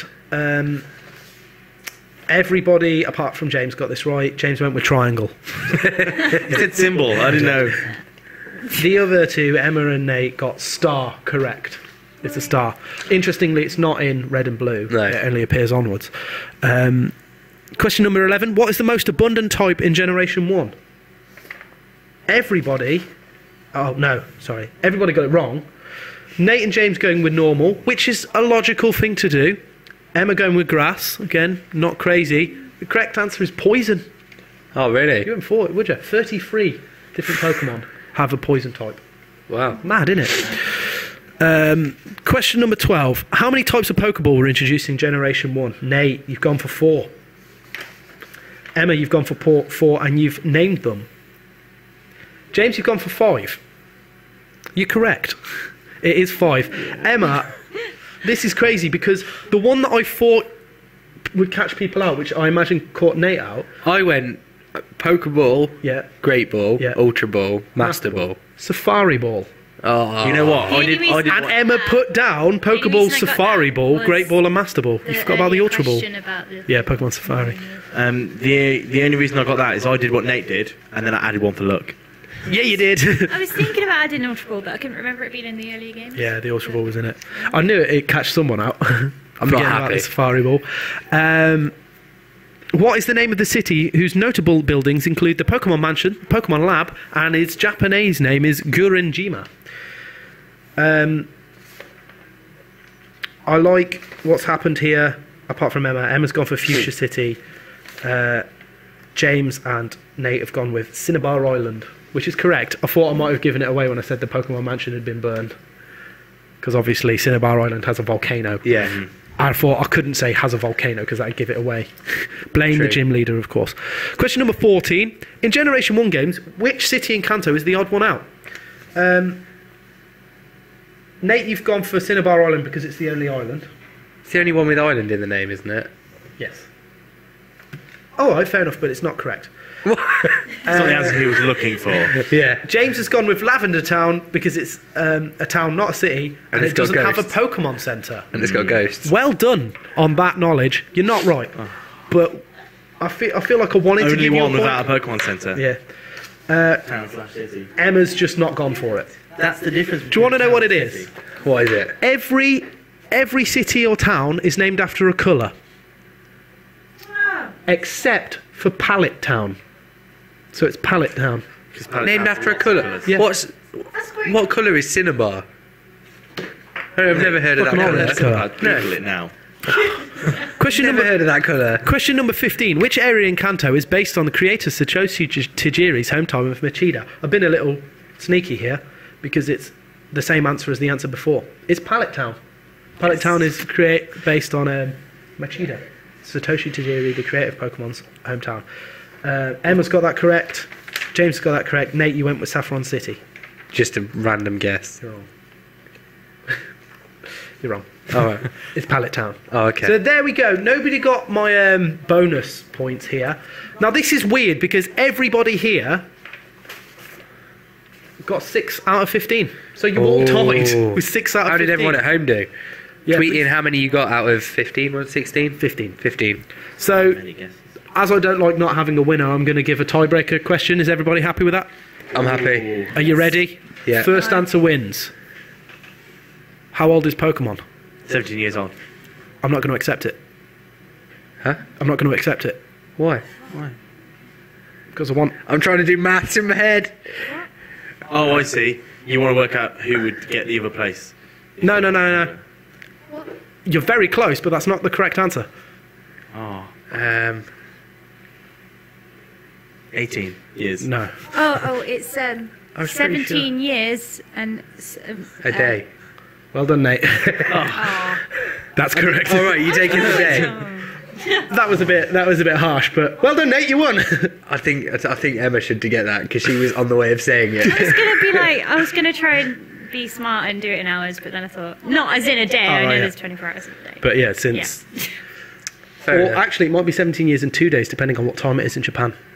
Oh, true. Mm-hmm. It will be because they're well ahead of us. Yeah. So 17 years and 2 days. Do I win? Yeah. Well, there we go. That was the Pokemon quiz. Thank you for everyone for taking part. I like those questions. I was quite happy about them.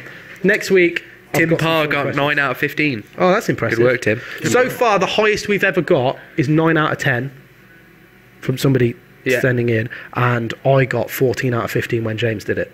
Okay. Missing Go got 13 out of 15. Oh, good work, mate. Well, wicked. Some of them I imagine you would have got because of he missed the 2 name. Pallet Town ones. Did he? Yeah. That was a really difficult Pallet Town question. I know. Just because there were so many other things you could have picked. Too much to think about. Right, let's move on because we're running out of time again and we've still got loads to do. What we're going to do? Your Pokemon card of the week? Yeah, I do. What we're going to do with the generation that we started earlier, we're going to finish the remaining 3 generations on next week's show. Yeah, we are. Yeah, lots to talk about we do as well. So the important part of the show. Pokemon Card of the Week. Cool story, bro. You're listening to the Pokemania Show with Nate and Rick on STUDYVOX FM.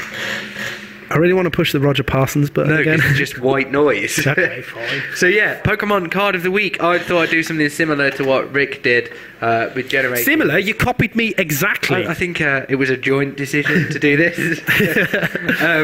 So I'm going to look at the 3 mascots. Charizard, Blastoise and Venusaur, but look at the cards and how they've changed. I like this. I think this is cool. As the cards have been around for about 15 years. They've changed quite a lot in terms of, well, let's have a look, shall we? Let's start with Blastoise.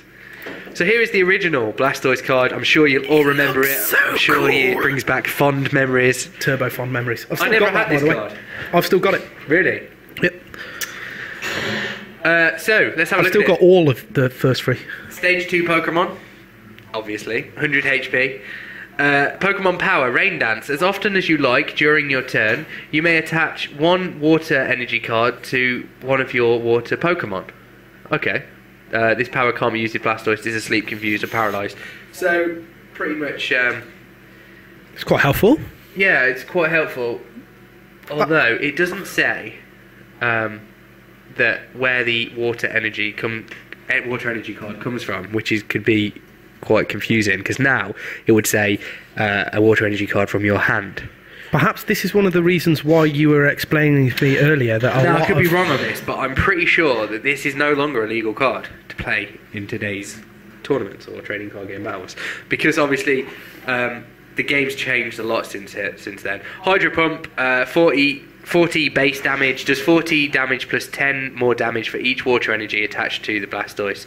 We're not used to play, but yeah, that's fine. So yeah, 40 energy, 10 damage for each water energy. So it's not, to be honest, in today's looking at today's cards, that's nothing really. That's a that's a weak stage 1, but still. Especially the fact that this is a stage 2 Pokemon, and with 3 water energy cards it takes just to do that move. And free retreat cost. Yeah, massive. But what are you going to do? It's a good card. I think it's got more sentimental value than actual playability value now. Denied. Going to take it into a tournament and win with it. Compared to this is the Blastoise from the Boundaries Crossed expansion. Not the latest but one. Again, this is a good card. It's been used very much with Keldeo EX lately. 140 HP, so 40 more HP there. Massive retreat cost though. You're looking at 4 now instead of 3. Deluge. As often as you like during your turn before your attack, you may attach a water energy card from your hand to one of your Pokemon. That's what I was meaning again when I said that it normally does specify now. It's quite similar though, pretty much the same. Very similar to the original Blastoise ability, Rain Dance. And Hydro Pump does 60 damage, does 10 more damage for each water energy attached to this Pokemon. So very, very similar card here. In weakness is Grass now instead of Electric. So overall the card's not changed that much in terms of tactical play and things like that. It's just been modified and made a little bit stronger. So yeah, that is Blastoise. Now let's look at Venusaur, if I can find the image for you guys. So this is Venusaur. I'm sure you'll all remember this card as well. The original Venusaur from the base set. 100 HP, again. Pokemon Power, Energy Trance. As often as you like during your turn, you may take 1 Leaf Energy card attached to one of your Pokemon and attach it to a different one. This power can't be used if Venusaur is asleep, confused or paralysed. So, again, very similar indeed, all about energy moving, energy transfer, which was pretty much what most of the abilities, Pokemon powers, were back in the day. Can I just point out really quickly, very similar to what I was talking about in my Pokemon of the Week, where all their abilities were very similar. Yeah. All these Pokemon abilities are very similar. They are. I like that. I'd like to say that's a reference between the game and the trading card. Yep. Solar Beam, 60 damage straight, just 60 damage, 4 Grass Energy cards. Again, for Stage 2 Pokemon now, for even 100 HP, and 4 energy cards to do 60 damage, that's not good at all. Retreat cost is only 2, which is quite good for a Stage 2 Pokemon. Weakness Fire, of course. Now, comparing that to the latest Venusaur, which was from, I believe, I could be wrong here, but this is from Dark Explorers expansion. Again, 140 HP. We're seeing a similar thing here. Blastoise got given an extra 40 HP. Here, 140 HP with Venusaur. Ability Fluorescent. Once during your turn, you may search your deck for a Pokemon, reveal it, and put it in your hand. Shuffle your deck afterwards. So a little bit different on the ability there. More about getting Pokemon into your hand rather than focusing on moving energy around. Poison Powder, 4 energy cards, 2 colourless, 2 colourless and 2 grass energy. The defending Pokemon is now poison, does a base 70 damage. So added an extra 10 damage from the previous Venusaur and now given the ability to poison as well. So overall, I mean the retreat cost has doubled since the first Venusaur. It's now 4. Still weak to fire, but also resistant to water now. So again, not really much has changed. The ability, in my opinion, it's not an ability that I would use very often, especially for a Stage 2 Pokemon. By the time you've got that card out, I don't think you'll be needing to get Pokemon into your hand as such. But I could be wrong, it depends on your play style. So yeah, it's just had another makeover and given a little bit more HP and a little bit more attack power. Saving the best till last. Woo! I know you love this. This card you will all have seen at some point, surely. The back of my head. Charizard. Great card, great card. If you have one of these cards and it's in mint condition... I would say this is the most recognisable Pokemon card. I agree. Everybody loves it. It's good now. If you have this card and it's in mint condition, it's actually worth quite a lot of money. Now, when I say mint condition, it can't just be in good nick. If for actual specifications on mint condition, you can head over to any kind of card collecting website, and they'll give you the definition of mint condition. Basically, if you ever took it out of a booster pack, it's not classed as mint anymore. they are that particular about it. But if you do have one that's in good condition, nevertheless, it is worth quite a lot of money. Check it out, but I would keep hold of it because it's Charizard. Keep hold of it and love it. And look at it. So let's have a look at this. Compared to the original Blastoise and Venusaur, again, we're looking at a very similar layout here. One Pokemon power or ability and one attack. Charizard was given an extra 20 HP than the other two. Because he's awesome! 120 HP, Stage 2 Pokemon, of course. Pokemon power, Energy Burn. As often as you like during your turn, before your attack, you may turn all energy attached to Charizard into fire energy for the rest of the turn. This power can't be used if Charizard is asleep, confused, or paralysed. Good card, a very good ability to have if you aren't using a fire deck. So you can attach any kind of energy card you want to him, and his ability will allow him to use his attack Fire Spin anyway, regardless of what energy attached. So it is a very good ability. It's worth noting that a lot of these cards, when they were first printed on the Pokemon Power, there was a misprint where it says attached to Charizard turns into fire energy. There was a misprint and it actually said fighting energy. I'm sure that some of you will remember this. And it's we'll be talking about that a little bit more in just a second. Fire Spin though, discard 2 energy cards attached to Charizard in order to use this attack. So 4 energy cards, doesn't really matter what they are due to that Pokemon power. 100 damage straight off, which back then was huge. That would kill Blastoise, Venusaur, or in one. So maybe not Blastoise. Yeah, it would kill Blastoise. Yeah, Blastoise, but due to its Blastoise doesn't resistance. have any resistance. Does it not? No, it doesn't. I wasn't paying attention. Well, not the original Blastoise anyway. Yeah. And this was the first, the only one of all 3 to actually have a resistance to fighting, and it was resistant by 30. That was 30 damage. That's quite a lot. Retreat cost is only 3. So to be honest, that's still a good card. Other than the HP, you could use this card. If it had a little bit more HP, it's still 100 damage base damage. It's a really good card, I think, to use. It's still a great card. Looking at the latest Charizard, which is a secret card, actually. It's a secret Charizard from the latest Plasma Storm expansion. This card is really rare. If you have one of these, congratulations, and I'm quite jealous. This is Shiny Charizard from the latest expansion, Plasma Storm. So 160 HP, gained another 40 HP, like the others did, gained 40 more HP.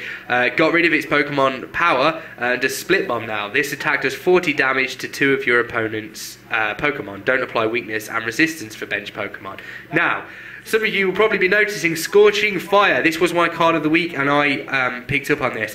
It apparently takes 4 colourless energy and 1 fighting energy.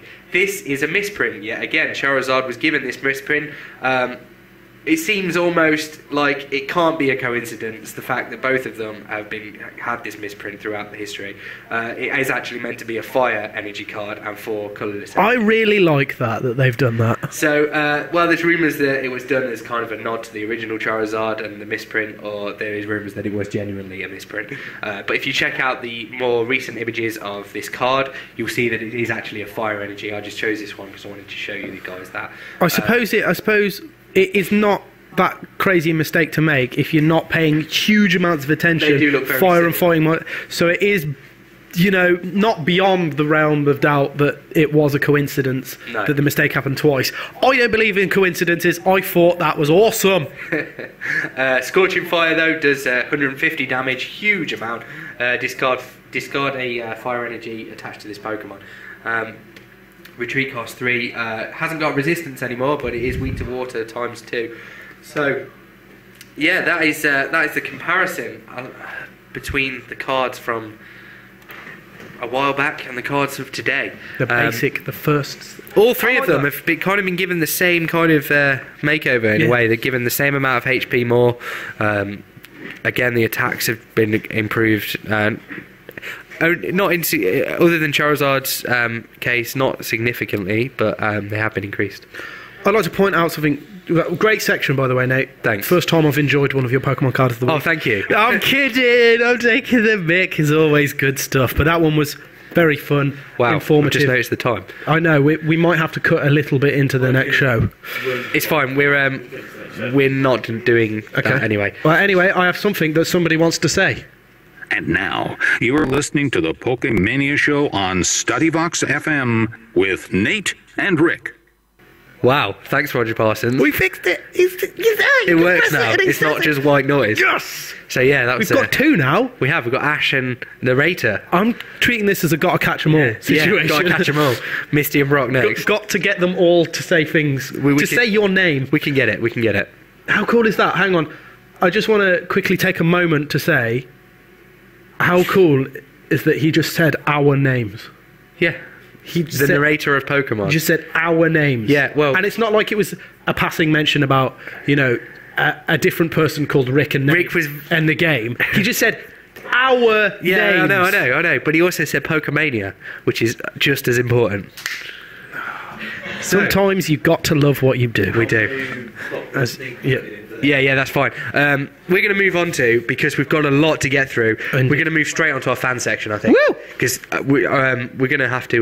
There is some more news. For example, go over to Pokemon TV, you can watch the new black and white episodes. That's cool. Yeah, there's new Pokemon episodes released every Friday, so check them out. Also, the Pokemon Mystery Dungeon website is up now, PokemonMysteryDungeon.com/gates to infinity. So check it out when you get time.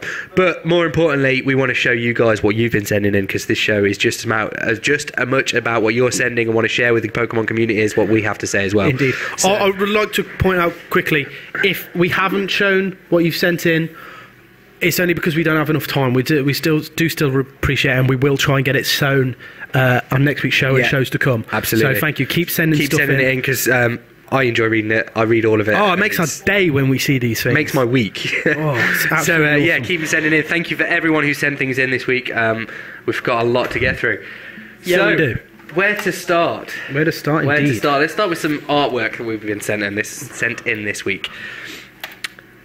This one was sent by Red Roy from our Pokemon forum. So thank you very much for sending this in. I like that. It's pretty awesome. It's like you said, it fits in with the show's theme about the original series there. It looks like Red and Blue, or Ash and Gary, in a cartoon style, trading on their Game Boy, original Game Boy, linked up. And what I particularly like about it as well is there's the link cable, and Blue's got a green game inside it, Pokemon Green.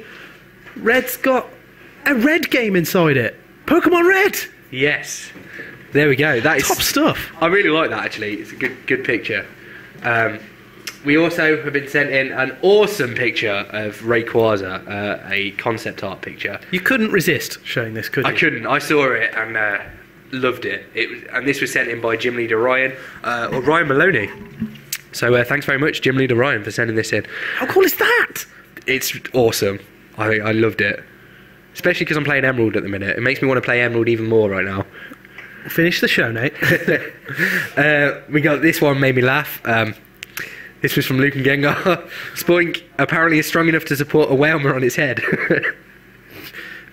You're not wrong. That's some serious strength. When Spoink evolves into Grumpig, and then when Wailmer evolves into Wailord, do you think the same is true? Possibly. The next one we had was another one from Luke and Gengar. I really like this. Yeah, this is from Luke and Gengar as well. This is obviously this 3 starting Pokemon from X and Y. Can you name them, Rick? Fennekin, Froakie, Chespin. Chespin, good work. Froakie is the blue one. Yep. Fennekin is the red one. Yep. And Chespin is the green one. But obviously they're Pikachu. Yeah, Pikachu wearing costumes of the upcoming 3 starting Pokemon from Gen 6, which we're all looking forward to. X and Y. That's really cool. I like that. So, yeah, it's a good one. We also have... Oh, this was sent in... We were talking about Pokemon tattoos last week, and this was sent in. I hope everybody enjoys this Pokemon tattoo. This was from Hannah Tinsley, I think. She's got a... Pampor, sorry, on her leg, which is pretty cool. And now we've got some videos that you guys have been sending in. This one You found this one, didn't you? This was a... Well, no, he sent it in to us. Oh, he sent it in? It's already on YouTube. So if you want to see it, we're only going to show a clip because we don't have massive amounts of time. He tweeted this in, a gentleman by the name of Mohammed, and he's... Well, just play the video. I'll just play the video. It speaks more than what we can say. Here we go.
Wow.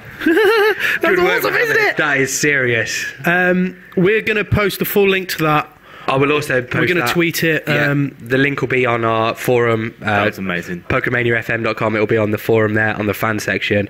We'll get it everywhere. It combines my two favourite things. Dancing and Pokemon. Dancing and Pokemon. That theme as well, that song. If you are listening, Mohammed, if you could tell me where that song is from, who did it, because it's awesome. I want that song on my iPod.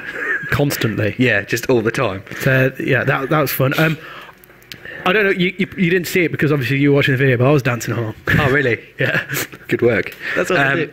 We did have another video sent in from the real Missingo, so big shout out to him, Richard Wright. He sent in a video showing a box set of 10 discs. It's a collector's edition. We did watch it. Unfortunately, I had a problem getting hold of the video, though, so we're going to try and show it on next week's show. But of course, you can go along to our forum, which is posted in it's posted www.pokemaniafm.com. Yep. Go into the forum and you can have a look at all the things that people have put in, and especially the video. Check it out, it's really cool. Yeah, it's like a collector's edition of an all-star Pokemon, so it's like 10 different Pokemon, 10 discs. It's really cool. Check it out. We have retweeted it as well earlier on. We'll get the link and post that again. So, yeah, check it out. We do have a video as well sent in from Gym Leader Ryan. I think his name is in our forum. If I can find it. It's there.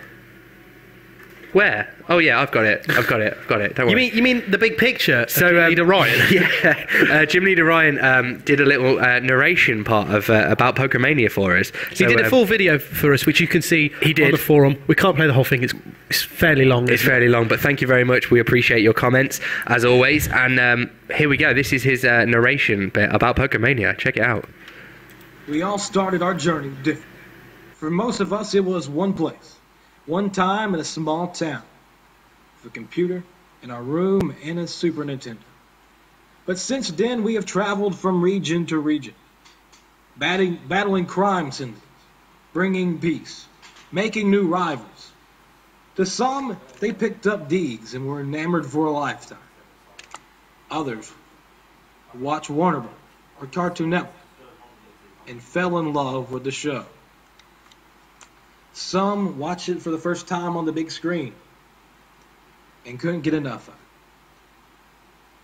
it. It's a good bet that you have seen many dungeons and that you were a Pokemon Ranger using your capturing styles. You've probably been to many ranches and coliseums and stadiums. You've probably even done some snaps, and you went into the dream world. But today, you stomp at the Pokemon Center, and you take off your running shoes, and you land here on Pokemania FM. It does not wake a sleeping Snorlax, but it brings the Poke community together in one harmonious, instantaneous, humorous event. Dragon Tamer Nate and Pokemaniac Rick, helping to bring peace to the Pokemon world. Guys, It's one of those times where you are excused if you turn off your 3DS. And if you shut down your emulators. And if you exit out of the Pokemon trading card game. Or you even minimize Pokemon episodes.org. You are excused to listen to Pokemania FM. May the journey continue. That's very nice. Thank you very much for that. That's so cool. That's awesome. It's nice to know that what you do is appreciated. It is indeed. Thank you very much for everyone who sent fan stuff in this week. Again, we're really sorry if we cannot play everything. But I'll be looking through it, and we can try and get some more on next week's show, and for, like you said, shows to come as well. So keep sending it in. We do enjoy reading it. Unfortunately, 2 hours is just not long enough to say all you want to say about Pokemon a week. Well, we have slightly gone over. It's fine. We can go over. It's only my rock show, and Pokemon comes first. So let's quickly do the last bit. It's our competitions. Quick recap of our competitions. You can see them now. Keep entering them throughout the week. Show us who's that Pokemon, Nate. Do you know who that Pokemon is? If you do, let us know who it is. Beedrill. And you might win a booster pack containing 10 cards and one online redeemable code and that card. The next competition is the caption contest. Please send in your funniest captions to whatever you think is going on there. Yes. Again, winners will win 10 cards in a booster pack. Definitely. Fun stuff. So all that left for us to do is announce last week's winners. Yeah. Your face then. You're like, whoops. That's what you're supposed to be doing. I did enjoy, in Ryan Maloney's video, all the references to all the games. Yeah, I did as well. That was awesome. Every game and even the TV series and things like even that. The excellent. That was good. We won't wake a sleeping Snorlax, admittedly, but... Okay, I'm ready. So, last week's winner for Who's That Pokemon? Do you want to say what that Pokemon was? I do indeed. It was Torterra. It was Torterra. And Kim Joanna Francois Kramer got it. She said Torterra with a little smiley face. Francois! Oh, sorry. Francois? They can't read. Say it. I say it how I see it. It's a good job you know about Pokemon cards. I know. I thought it was a Bulbasaur farting. Did you know what? Can you put it back up? Wait, yeah. What the last week's with when you actually saw the Who's That Pokemon? Because it does look like a gassy cloud coming from behind it. Anyway, thank you, Kim. Yeah, there it is from last week. See what I mean? Congratulations on winning. If you could get in touch with us and if you could send your address in a direct message to us, that would be great. So we can send your prize or an email, so we know where to send your prize. That looks like a Bulbasaur farting. Rick, I know James said that, but I don't think you remember on last week's show you actually said that. You said it looks like a Pokemon trumping. Yeah, I know. So not a Bulbasaur, come on. And last week's caption contest was Robert Reed, who said the day Brock opened his eyes. We had a really good one sent in. We had a load of really good ones sent in, so thank you for people who sent them in. I particularly enjoyed Ryan Maloney's one that you put on our website. Yes, because it was good. Nobody got it but me. I got it. All right, calm down. Yeah, don't worry. So yeah, Robert Reed, if you can get in touch by a direct message, either on Twitter at Pokemania FM or email at radio@studyvox.com or how other way? That's it, isn't it? Tweet us, Facebook. Facebook. Our website. Just direct messages where we can send your prizes. That would be great. Yeah, so we can send the prizes to everybody. Thank you for everybody who's taken part. Time to finish the show. We have, of course, ran over your rock show. So do you want to prepare that, maybe? I will. Carry on. I'll quickly sign off. Thank you for everybody who's listening. Remember, #remake Pokemon Yellow. Let's make that a thing. We have things to announce later. I'm not going to say that, and it's just teasing them. No, leave it. I'm not going to tease people. Remember that hashtag. Oh, I have some shout-outs to do really quickly as well. Go for it. It's fine. Don't worry. In the meantime, keep that hashtag remake Pokemon Yellow going because we really want to get that going. Thank you to a couple of people, most notably about the Pokemon picture, the likes picture with the tattoos. I want to say a shout-out to Pokeball Facebook page. Thanks for promoting us and sharing the photo. Lugia Shadow, awesome stuff. a lot of support from him. Thanks for posting the photo. Pokemon Lake for hosting an awesome online game. You keep going. And Pokemon 3D X and Y Facebook page for all their support. Yes, thanks to thank you very much. everybody who has shared it and things like that. Thank you for everyone who's getting involved in Pokemania as well. It's thanks brilliant. to people who have looked at our Harlem Shake video Yes. on YouTube. Go along to YouTube and check out the Harlem Shake video if you haven't already, or if you have, watch it again. Yeah, while you're on YouTube, please hit subscribe as well, because we're going to be releasing later videos throughout. Really quickly, we've had a tweet in from Luke and Gengar saying there's a new magazine about Pokemon coming out. I knew that. I'd seen that. Yes. Because somebody put it on our forum at www. I have just retweeted that, so you guys can see that as well. Check it out. So again, go along to our forum and you'll be able to see things like that. But we do try to tweet and keep things going throughout the week. So thank you guys for all your help and support. Yes, thank you very much for making Pokemania the Pokemon community it is. Well, we got through a show without playing a song. We did. Congratulations. Now we'll have to play a song. You can listen to this show again, probably tomorrow or over the weekend. Hopefully we'll have it on by tomorrow. Yeah. So yeah, you can see it again on YouTube. Woo. In the meantime, we will be back next Thursday, as always, for the special Lee Everett birthday. Yes, it's Lee Everett's birthday. Good work. So thank you very much, guys. Gotta catch them all. Gotta catch them all. My Pokemaniacs. Gotta catch them all. You're listening to the Pokemania Show with Nate and Rick on STUDYVOX FM. And now, you are listening to the Pokemania Show on STUDYVOX FM with Nate and Rick.